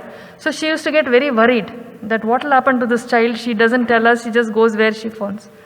So she said she has to channelize me. So she found this Balavikas just down the lane from my house. And the three of us, we are 3 children. So all the 3 of us, she put us into Balvi. My youngest one was around 5 years. So the three of us used to go to Bal Vikas. I must tell you, it has shaped my life. It has shaped my life. And I have been under the protection of Baba ever since. I would say protection. The reason why I say protection, because when I look back and see, there have been many instances where harm could have happened to me. That has been very miraculously managed. And here's my career also. That's why I like to call myself Baba's child, because even my career, he has guided and he has created this career for me. He has throughout, looking at my nature, my kind of energy, and I'm a very straightforward person, too straightforward for many people to understand. I cannot see anything grey. For me, it's either black or white, even today. So, you can imagine, there are many people who have worked in the government here, Mr. Murthy is also here. You will realize it's not very easy for a person who's too straightforward to have a proper career in the government.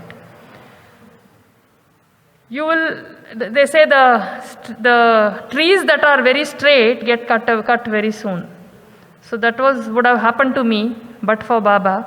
He guided me in such a way that my career progressed in a way that I would not get too frustrated and quit somewhere in between, which was quite possible, knowing my nature. So that is why I like to say the felicitation is not somebody doing it. It is Baba himself has felicitated you, recognized you for service. And I must say that the three of them, Mrs. Nayak, then Nalini, Sekhar, who is sitting with me. In fact, I have seen her work for over a decade now. And in fact, in the training also, I have been the person who was in the training them, the officers, and where she was also there. I have seen her work, wonderful work, and solid waste management has always been a very close thing to me, because once when I was a child, I was told by my Balvika's teacher that service should be the motive. And when Baba gave me darshan himself, he said, "You are made for service." So I always looked and tried to do some service, and solid waste management, water conservation, whatever I thought is very important for humankind, I have always concentrated. So we had formed a platform called Swabhimana many years ago, where we brought all the NGOs working for the city on solid waste together on one platform, so that they don't work in cross purposes, they don't work for cross purposes, and they don't go off in a tangent. We pooled all of them under the guidance and thing of Dr. Ravindra. We pooled all of them and brought them under one platform and created all these first ever neighborhood committee. Many years ago, we created it, many neighborhood committees. So we thought people should, Swabhimana said that people should know, people should have that Swabhimana that they should govern themselves. So the very first seed of participatory governance was put many years ago through Swabhimana, where we did door-to-door collection, rag picker. There used to be something called Red Zone those days. We started rag picker education and rehabilitation. Finding a dump site in and around Bangalore, which is even today a major problem. All that was done those days. So I really congratulate you, and I feel that you have a lot of potential, even further potential that you can do, madam.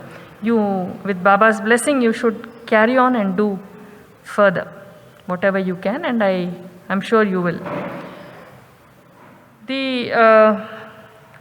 other awardees also like Vaishali Kittur and Shanti Nayak.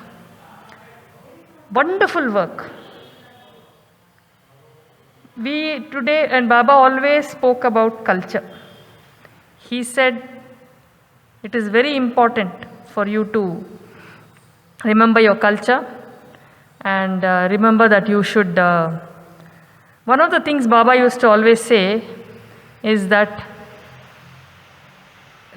like just now it was being mentioned, that love all, hurt none. That is something which is like a mantra. If you just remember that, that moment you are very angry, you should remember that. Then immediately you will just calm down and realize that by whatever you may be trying to reprimand your somebody working for you for something wrong done. That very moment your energy will come down and you will say, this too shall pass. And there should have been a strong reason why this has been done. Let us forgive and forget. So many things like that, small things that Baba has told as Balvika's children to all of us, we have followed it throughout our life. And I wanted to become a doctor. It's a very strange story.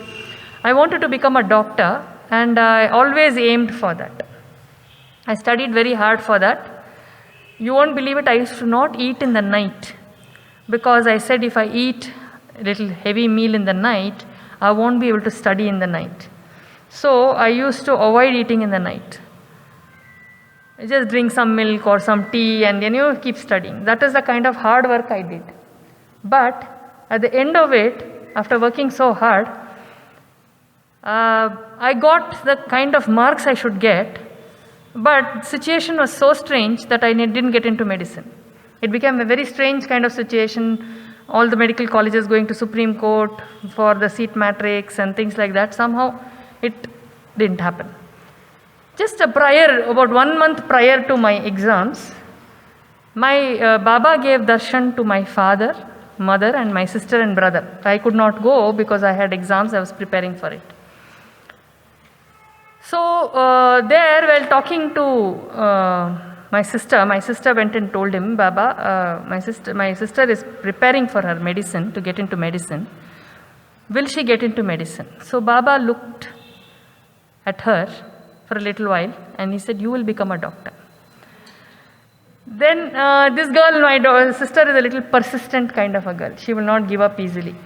So again, little while later, she said, Baba, my sister will you please bless her? She is preparing to get into medicine. My brother was playing there. He was a little boy. He will become a doctor, he said.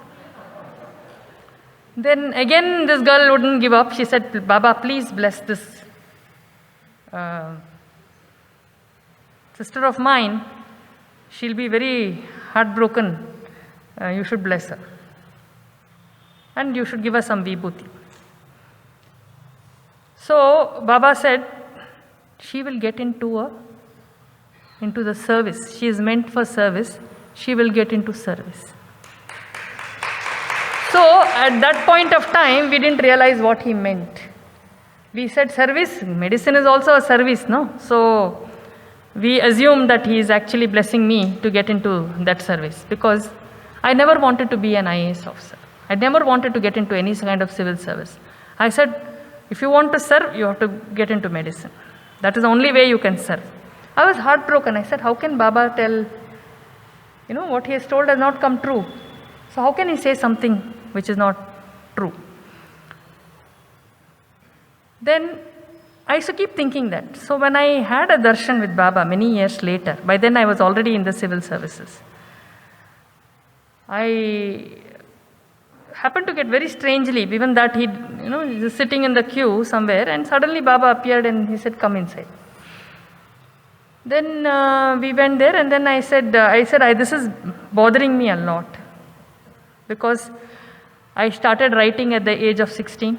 Because I got so frustrated. I didn't get into medicine, I was very frustrated. So I started channelizing into writing. I started writing for newspapers. I used to go and take assignments from newspapers and do it. 16-year-old, 17-year-old I was.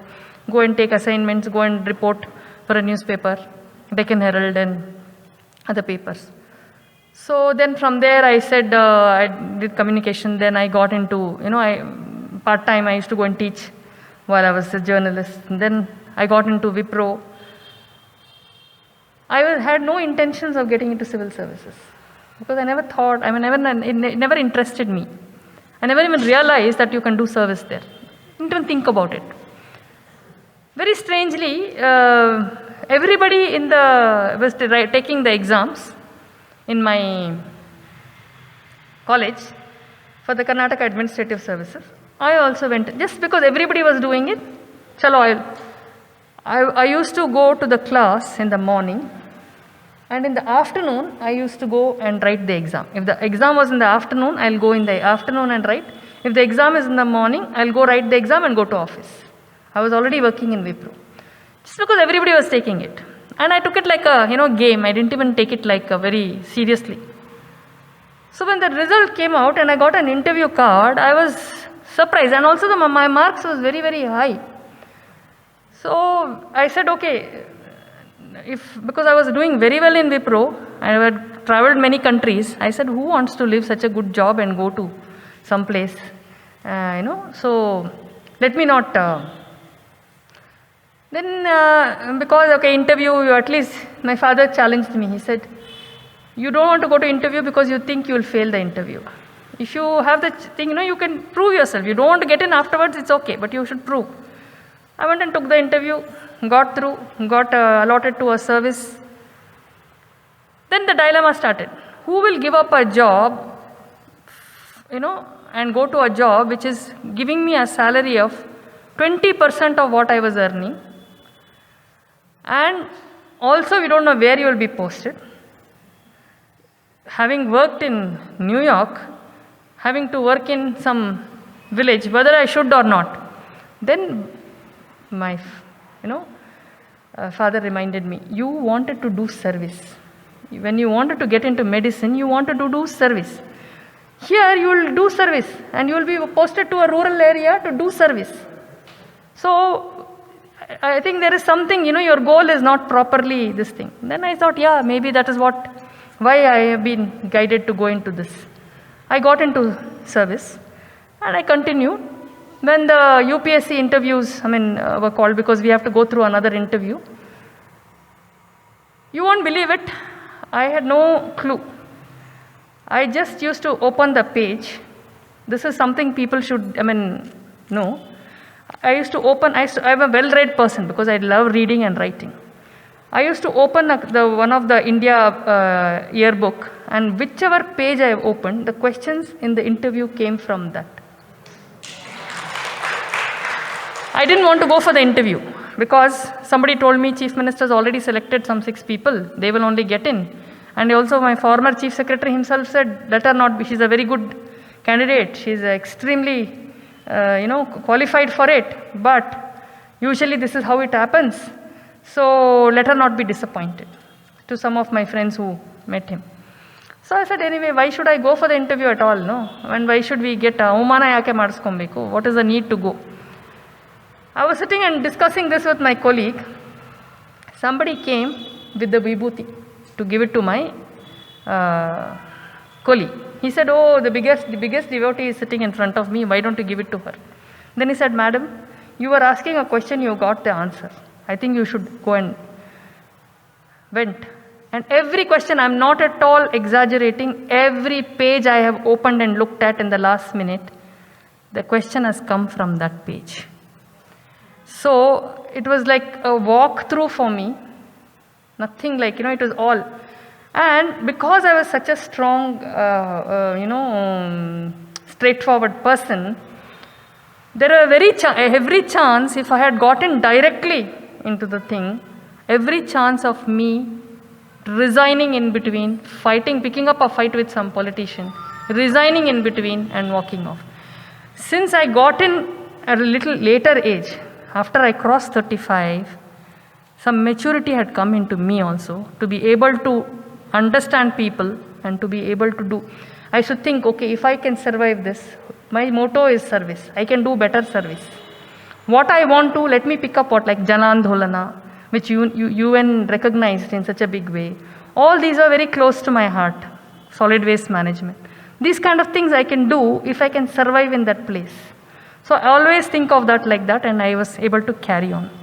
So this is how I was, when I said he's really shaped me, this is how I have been shaped. And I know there are a lot of miracles. Every day is a miracle in everybody's life. And he is the one who's actually taking us through. And every minute and every breath we take is predestined. And he is there to guide us. That is the kind of this thing. And both Thulasamma and Manjamma, they call her Thulasi Gowda actually, and Manjamma, both of them I have had the good fortune of felicitating them in some other occasion. Really good choices. I must congratulate all of you, and thank Baba for making sure that I am able to come for this function, and for all of you to invite me here. It is all his blessings. Recently I had an opportunity to spend about a week in Puttaparthi. Officially, that was more important, because unofficially we hardly get to go anywhere. Officially, spent 1 week's time and enjoyed every minute. Even there were so many miracles. The day I was supposed to leave for Puttaparthi, I get a message from my minister's office saying that please get yourself tested because minister has turned positive. I said, my God, there goes my travel plan. I did a rat, came negative. But rats cannot be really taken. So I did a RT-PCR. But I couldn't wait. I said, whatever happens, if I have to come back, I will come back. But I just have to go. I was on the way, almost 3/4 on the way, when I got the result negative. I said, Baba. Then I went to spend that time. Every minute saw the love and affection and all the good work that it was done, that human values that were there in the thing and what we can adopt in governance.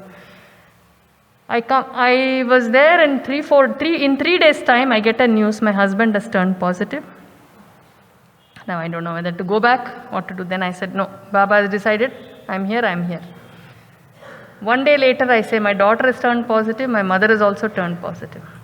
So I finish the training, I come back, I isolate myself in the different part of the house and take care of them. I mean, it was a simple thing, it got over in 4 days, 5 days. So even there is a miracle. Because having been in such close contact with these people, every chance of me turning positive was there. And the classes were wonderful. I enjoyed myself. So again, this is a very wonderful opportunity that I have got immediately after coming from Puttaparthi. Thank you. Thanks to everybody. I once again congratulate all the people who have been felicitated. May God bless you, and may Baba shower more blessings on you so you can continue your work. Thank you again. Sairam.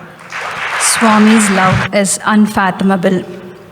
Once we surrender completely to him, he will give protection from all sides, and his love comes from all sides. Like we say, Savidavane Balla Bellada Ruchiya. Thank you, madam, for your captivating words. That was truly an enthralling talk. I now request our guest of honor, Dr. Anjali Rao, to deliver her presidential address to the gathering. Sairam.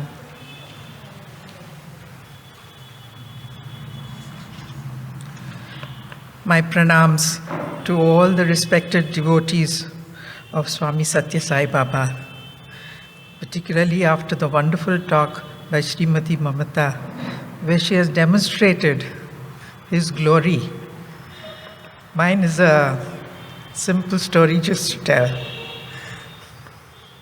I'm really honored and humbled to be invited to the Mahila Vibhag of the Sri Sathya Sai Seva organization of Karnataka and the Mother Easwaramma Puraskar Award Samiti for their annual function.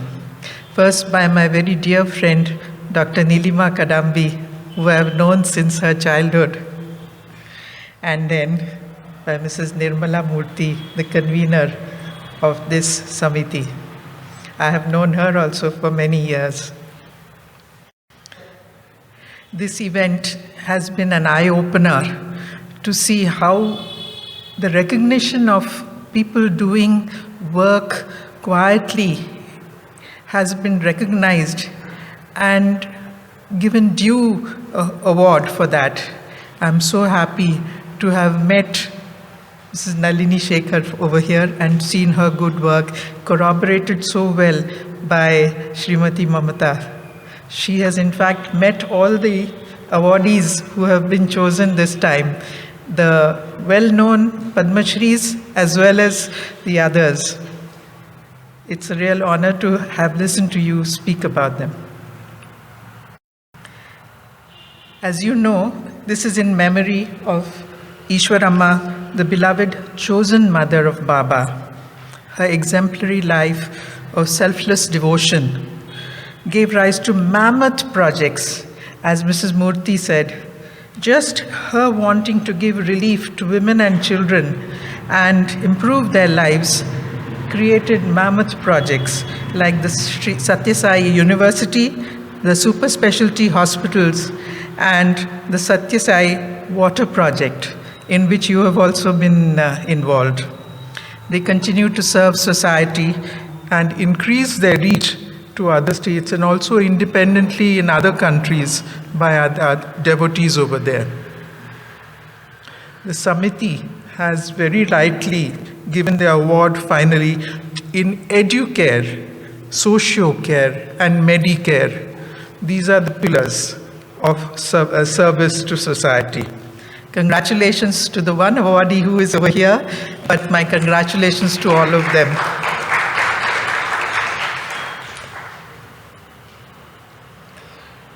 I have long admired the Sathya Sai Seva organization, the coming together of people from different walks of life, from totally different backgrounds, with the common aspiration, the longing for oneness with Swami, to sing his glories and revel in the bhakti which is welling up in the heart. The Bhakti Marg and Bhakti Shastra are the means of learning the path of devotion. It is said to be an easy path, but the one who walks the path knows it. It is said that bhakti is such sweet joy that for some, even if Paramatma were to give freedom from the cycle of birth, death, and rebirth, the bhakta might reject it just to hold the Swami in his heart. Such is the glory of the bhakta, and such is prema. In Adi Shankaracharya's Bhajagovindam, it says that satsang, like us here, is the way to stay in the right path, in the company of the Guru and of evolved persons and Mahapurusha, who inspire and guide us and point out the path. I recite a few verses from there. Sat sangatve nissangatvam, nissangatve nirmohatvam, nirmohatve nischalatatvam, nischalatatve jivan mukti, bhaja govindam.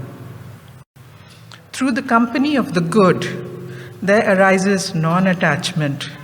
Through non-attachment, there arises freedom from delusion.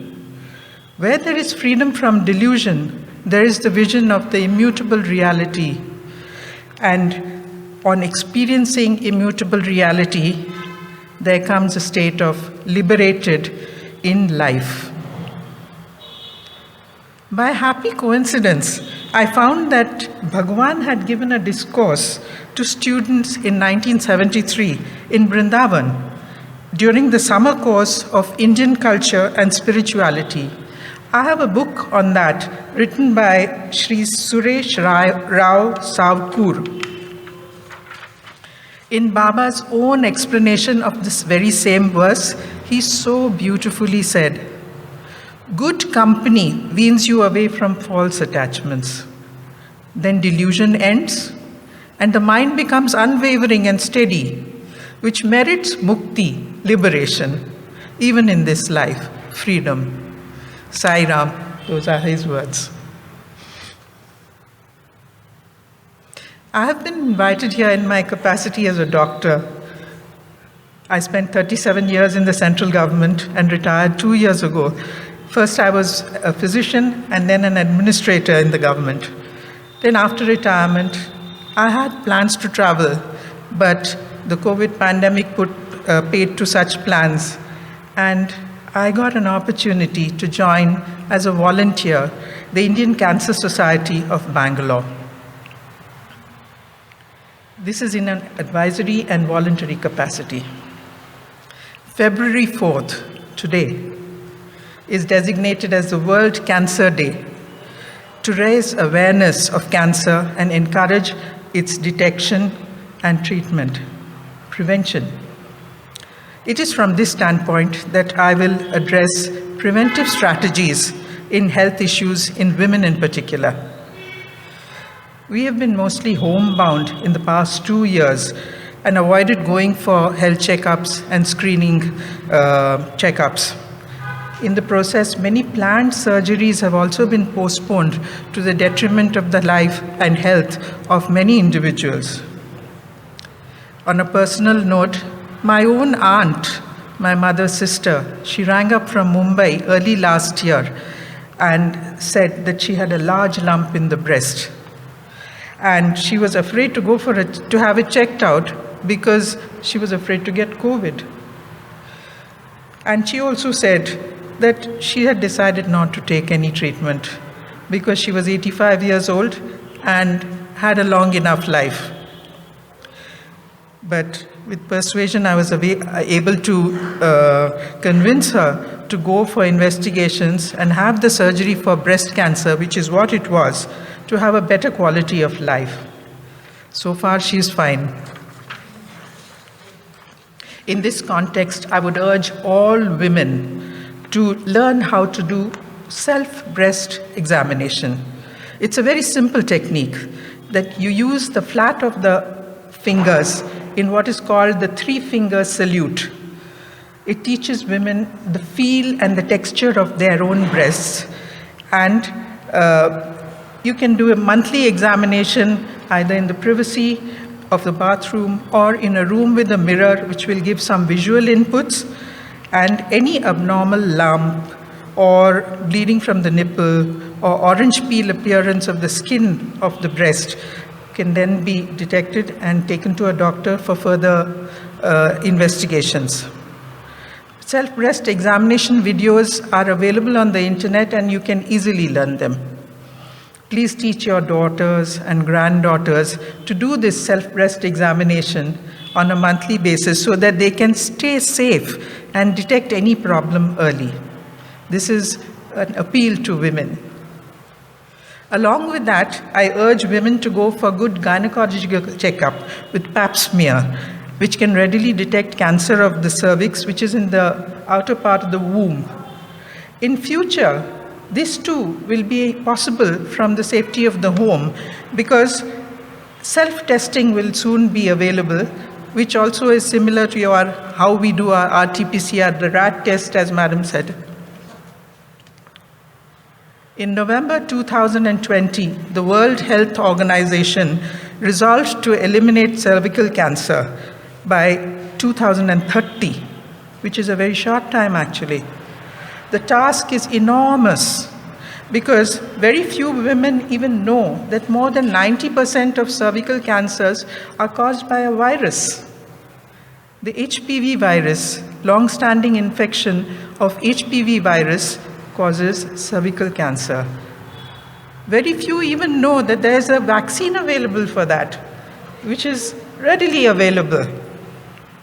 But it has to be given in young girls from the age of 9 to 15 in 2 doses. It can be given up to 26 years age also in 3 doses. So I suggest you go to your doctors, get your girls vaccinated against this preventable cancer. There is another preventable cancer, which is hepatitis B virus caused. It is the liver cancer. And now we are giving hepatitis B vaccine to all the babies as well. So there are now avenues for prevention which we were not aware of earlier. One more simple thing which you can do on your own is a simple checkup of the mouth. In these days, many men and women use chewables like pan parag, gutka, which contain tobacco. So many advertisements are there projecting them as very tasty and harmless. In fact, long-term use of that can definitely cause oral cancer. It's very simple to see the inside of the mouth once a month. For any white or red lesions, go to your dentist or a doctor and get it checked out. Women look after their families with dedication, but they forget to look after themselves. I urge you all to go for annual medical checkup, where you can very easily detect high blood pressure, diabetes, kidney disease, and other things. A healthy, educated mother with good values is the bedrock of the next generation of healthy, cultured family and society. Take care of yourself to take care of others. In the pandemic, we have become aware and are grateful to have a safe home to live in, to eat healthy, home-cooked food, and do exercise like yogasana in the safety of the home. An added value has also been, with the work from home, many women who would have otherwise given up their jobs for which they are very well qualified can continue to work at home and manage the home, their family, young children, and elders in the family. So these are the plus points of work from home, and I think for women it has been an eye-opener.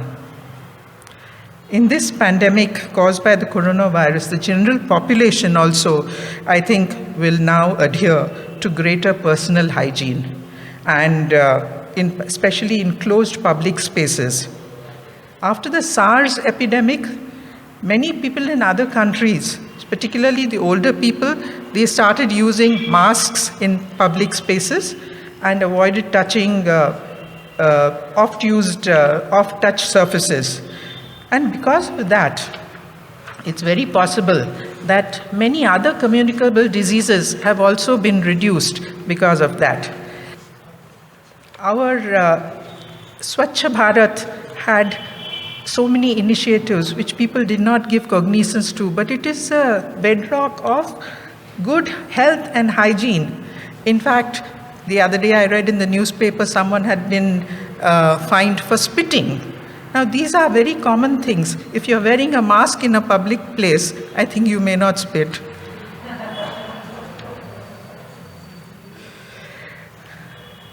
And one very important thing, let there be no doubt whatsoever that the COVID vaccine prevents serious illness and hospitalization and needs to be taken. There should be no doubt about this.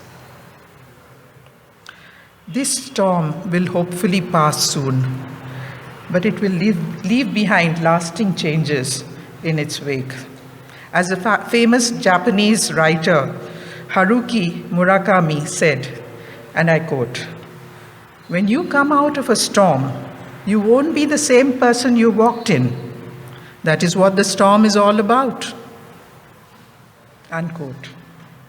With this, let us all remember Baba's advice: love all, serve all. We are under his protection. If you can join me in a simple short Namavali, I will sing one line and you can repeat after me. It is simple. Shri Krishna Sharanam Mama. Sairam.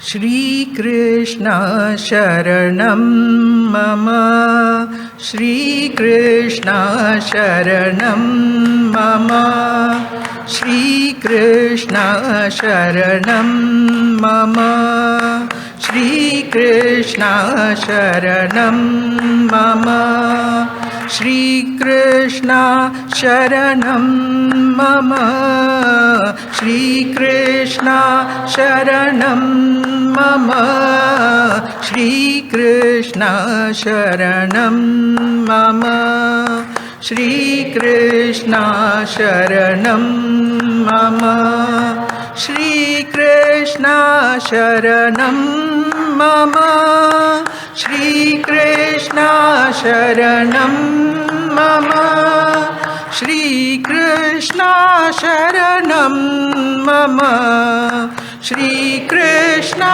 Sharanam Mama, Shri Krishna Sharanam Mama, Shri Krishna Sharanam Sharanam Mama, Sharanam Mama, Sharanam Mama. Sai Bhagwan, Sharanam Mama. Thank you very much. God resides in all beings. Service offered to the needy is like serving God Himself. Thank you, Madam. It was a pleasure listening to you. We are very fortunate to have with us Shri Venkataramana Gosavi Sir, State President of Karnataka South. May I now request Shri Venkataramana Gosavi Sir to address the gathering.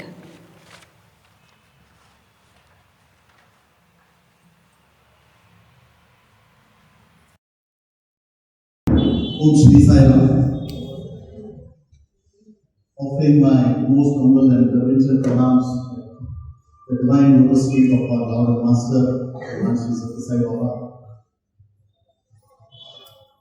Dr. Nalini Rao, our guest of honor today.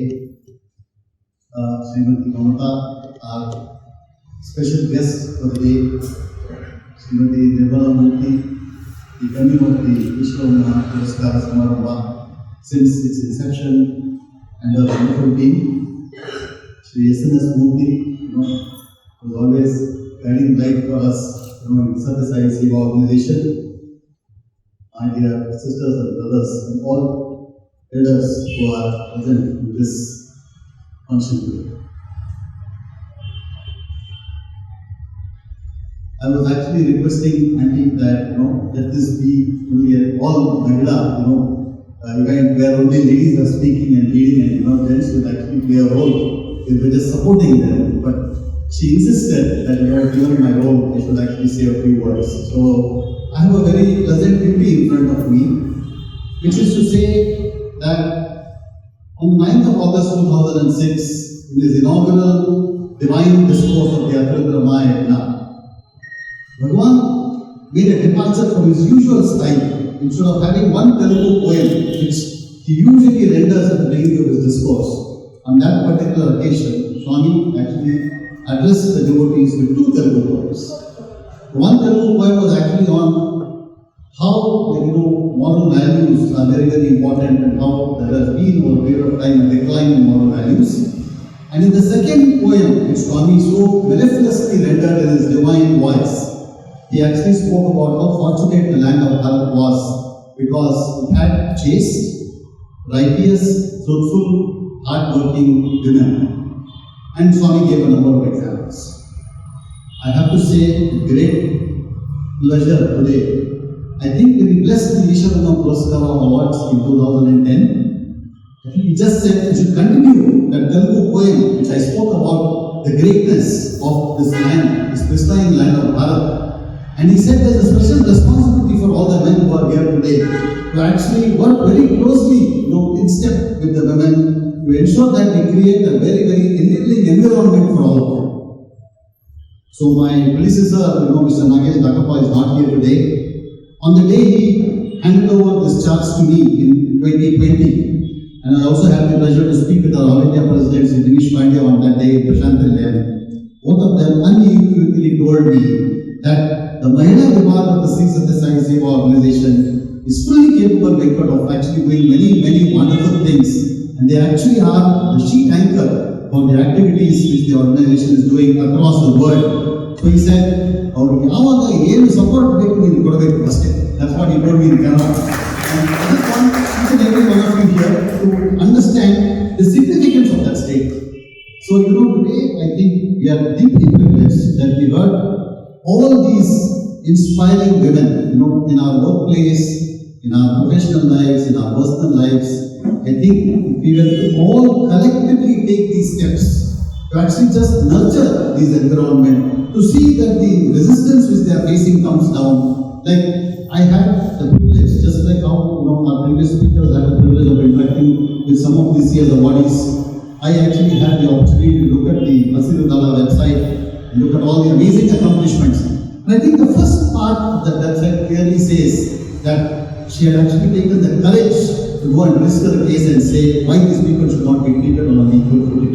So, madam, you're truly inspiring, and I think this is something which, it's very easy to read about these things in literature, in a management book and say, but I think when the courage came calling, I think madam had the, she took that decisive step to respond to the inner calling, and I think we are seeing what that organization has achieved today in terms of empowering. I also, as state vice president, I had an opportunity to spend one full day with Dr. Kavita, with Dr. Vaishali Kittur in Belgaum, where she was along with all of the Seva that she was wading through the floods. And on that particular day in Belgaum, the floods were so huge that we really didn't know that if we went that side that we could come this side. But she said, she said, and she actually carried many things with us. She reached all the people who were affected. We were able to give them many things which they needed as basic necessities. So I think these are wonderful examples. As state president of the Sathya Seva organizations here in Karnataka South, as well as on behalf of Sri Padma Shree, who today is actually in Manawar conducting the exact same function along with the chosen awardees. I want to say to Madam Nirmala Murthy that this is really great and inspiring work which you have done over so many years.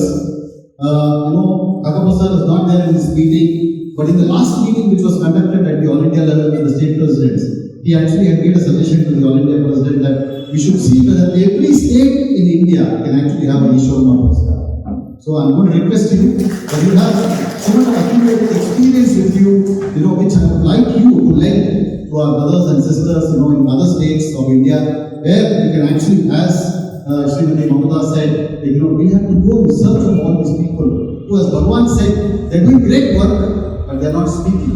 Whereas he said, the office bearer of the Sathya organization, sometimes, in fact, I normally say this in Hindi, baat bahut karta hai aur kam bahut kam. So we have to basically take action to say that, we have to have more action. So we need to go and support all those people who are actually, in the midst of this big action, so that, our country truly can actually be like the world teacher, which Bhagwan envisioned it to be. And I think the women of this country will have a very, very big role to play in that. With that, I just want to thank you, madam, for the opportunity given to the organization to be a part of this, and also for agreeing to conduct this in this wonderful, blessed, Mandir of Sai Gitanjali Coach. I'm ever grateful to our brother Sai Chandrasekhar, district president of Bangalore South, and to Dr. Ashwat, our convener. They have created a wonderful environment here, and you can actually feel the vibrations, because every day some or the other spiritual activity or service activity happens in this place. I only want to conclude with one prayer to Swami, saying we used to conduct this function in Sairam Hall in Vrindavan in a very, very grand manner. Thousands of people would be there. You would have lots and lots of people coming and seeing it in person. And you would have all the people from across Karnataka coming and being there under one roof in this divine abode of Vrindavan. I am praying to him today, saying, please, in the year coming ahead, please make it once again possible for all of us to be in person, so that this festival, this particular celebration of women enterprise, women entrepreneurship, and the spirit of womenhood, which Bhagwan always emphasized in his discourses, they are able to actually go back on the grand scale.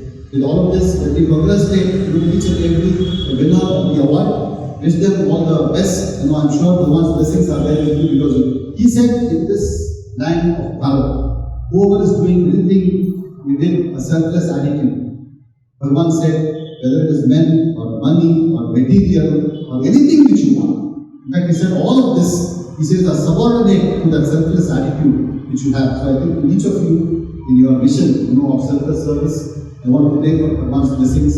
And I want to say, if there's an opportunity which comes ahead of us, we are most willing to actually join hands. With this, let me just offer my, obeisance to Mother Easwaramma, and also, pray once again to Swami to continue to keep all of us united in this divine mission. Jai Seva. Thank you, sir. I request Shri Sai Chandrasekhar sir, District President, to honor Shri Venkateramana Gosavi sir.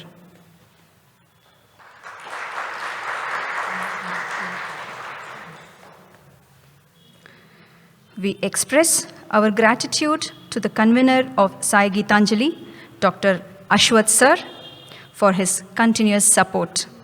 I request Shri Venkateramana Gosavi sir to present him with a bouquet.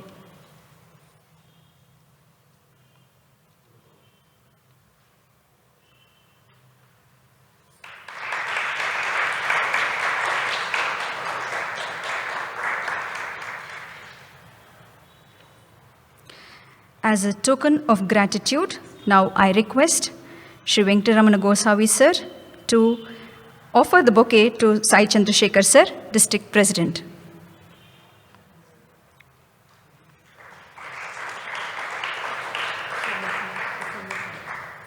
We offer token of gratitude to SNS Murthy sir. Sir, I request Shri Venkateramana Gosavi sir to present him a bouquet.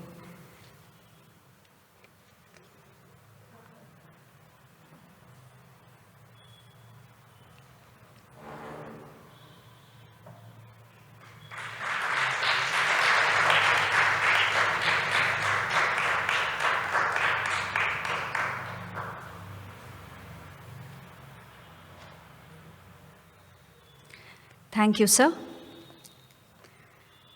What a delightful event it was, indeed. The efforts of many unseen hands has made it a delightful program today. With Swami's immense blessings, today's program was a humble offering at his divine lotus feet. We take home inspiration and motivation from the Easwaramma Puraskar awardees. I now call upon Shama Bhagavat to propose the vote of thanks. Loving Sairams to all the brothers and sisters present here. Firstly, I offer my heartfelt gratitude to our beloved Bhagwan for being with us all the way. I feel privileged to express our thanks to the chief guests who have graced the occasion in spite of their busy schedules. I also thank the awardees who have contributed so much to the society for having accepted our invitation and accepted the honor. I express my gratitude to our state presidents Shri Venkat Gosavi, Karnataka South, and Shri Padmanabha Pai, Karnataka North, for their continuous support and guidance. Shri SNS Murthy has been a source of support all these years, and we are thankful that he continues to be so. Our district president South, Shri Sai Chandrasekhar, is also here with us today. Thanks for being with us for this important event. I now thank the district presidents and their conveners who have helped in the process of identifying worthy women to receive the Easwaramma Puraskar and the Mahila Vibhag for conducting the program in their respective samitis, keeping in mind the safety of all concerned in view of the prevailing situation. You have all seen the Palaki procession, so beautiful. As in every year, it is Brother Sai Vinod's team that has decorated the Palaki, and it is the Balavikas alumni who have the privilege of carrying the Palaki. Our thanks to this team. The IT team, led by Saish, has been very helpful in all the arrangements related to broadcast, audio, and video. They have been indispensable. Thank you, Saish.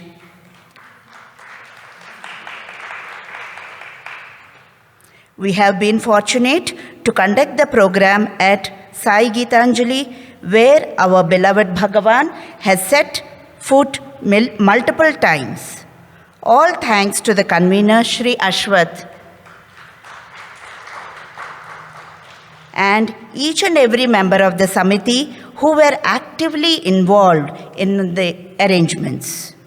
My special thanks to each and every branch of the Sri Satya Sai Seva organizations, Karnataka, and the entire Sai family who, as always, have spared their time and put in a lot of effort with so much devotion to make the entire program a success. And of course, my gratitude to all the guests who are here with us and online for making this program a grand success. Jai Sairam. Thank you, Shama Bhagavat ma'am. We conclude today's program with Mangala Aarti to Swami. I request Shri Venkataramana Gosavi sir to offer Aarti. Jai Sairam.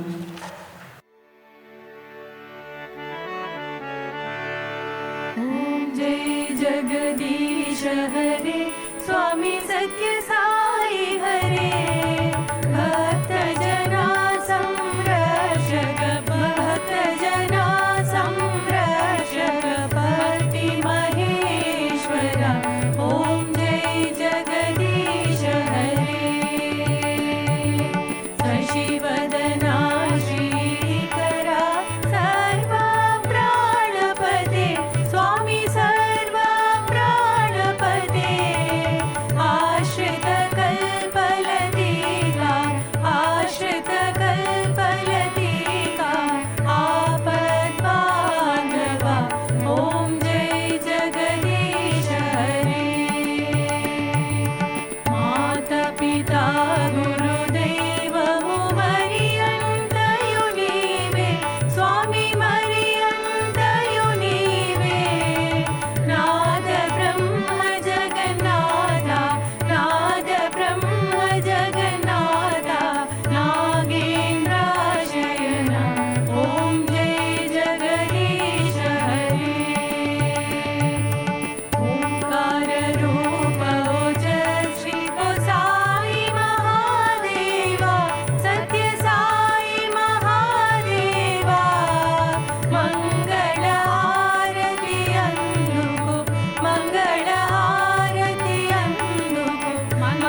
ईश्वर सा